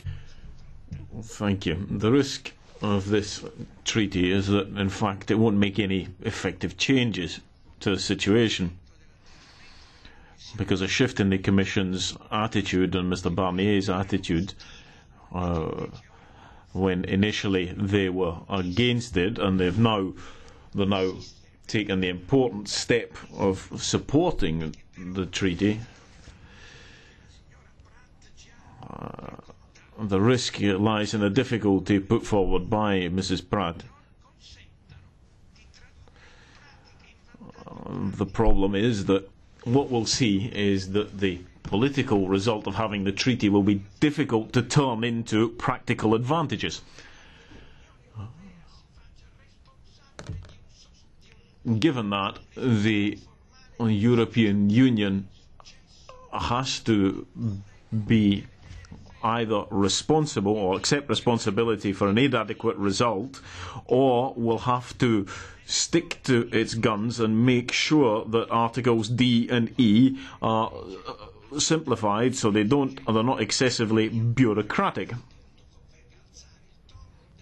I think we need to step up a gear in this and take on the other negotiators in order to achieve a better result. This is an important issue.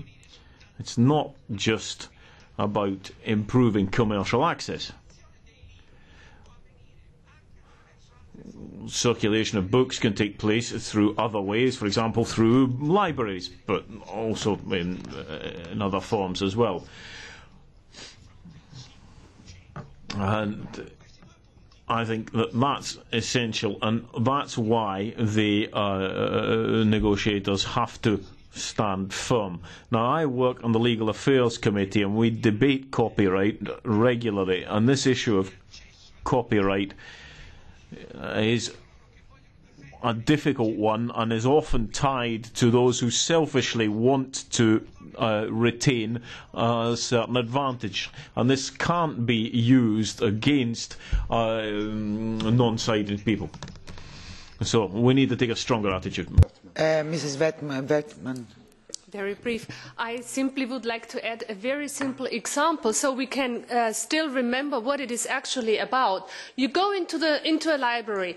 All of us, except the visually impaired people, can choose among the 100 books available on the shelf. The visually impaired people can only choose among 5 books. Is that the freedom? Is that what we understand? There is nothing to add to what you all have said. I fully agree with that and I fully support that. But that's just to keep us reminded of the actual fact, what it is really about. Thank you. Ωραία. Λοιπόν, θα ήθελα να ευχαριστήσω καταρχήν...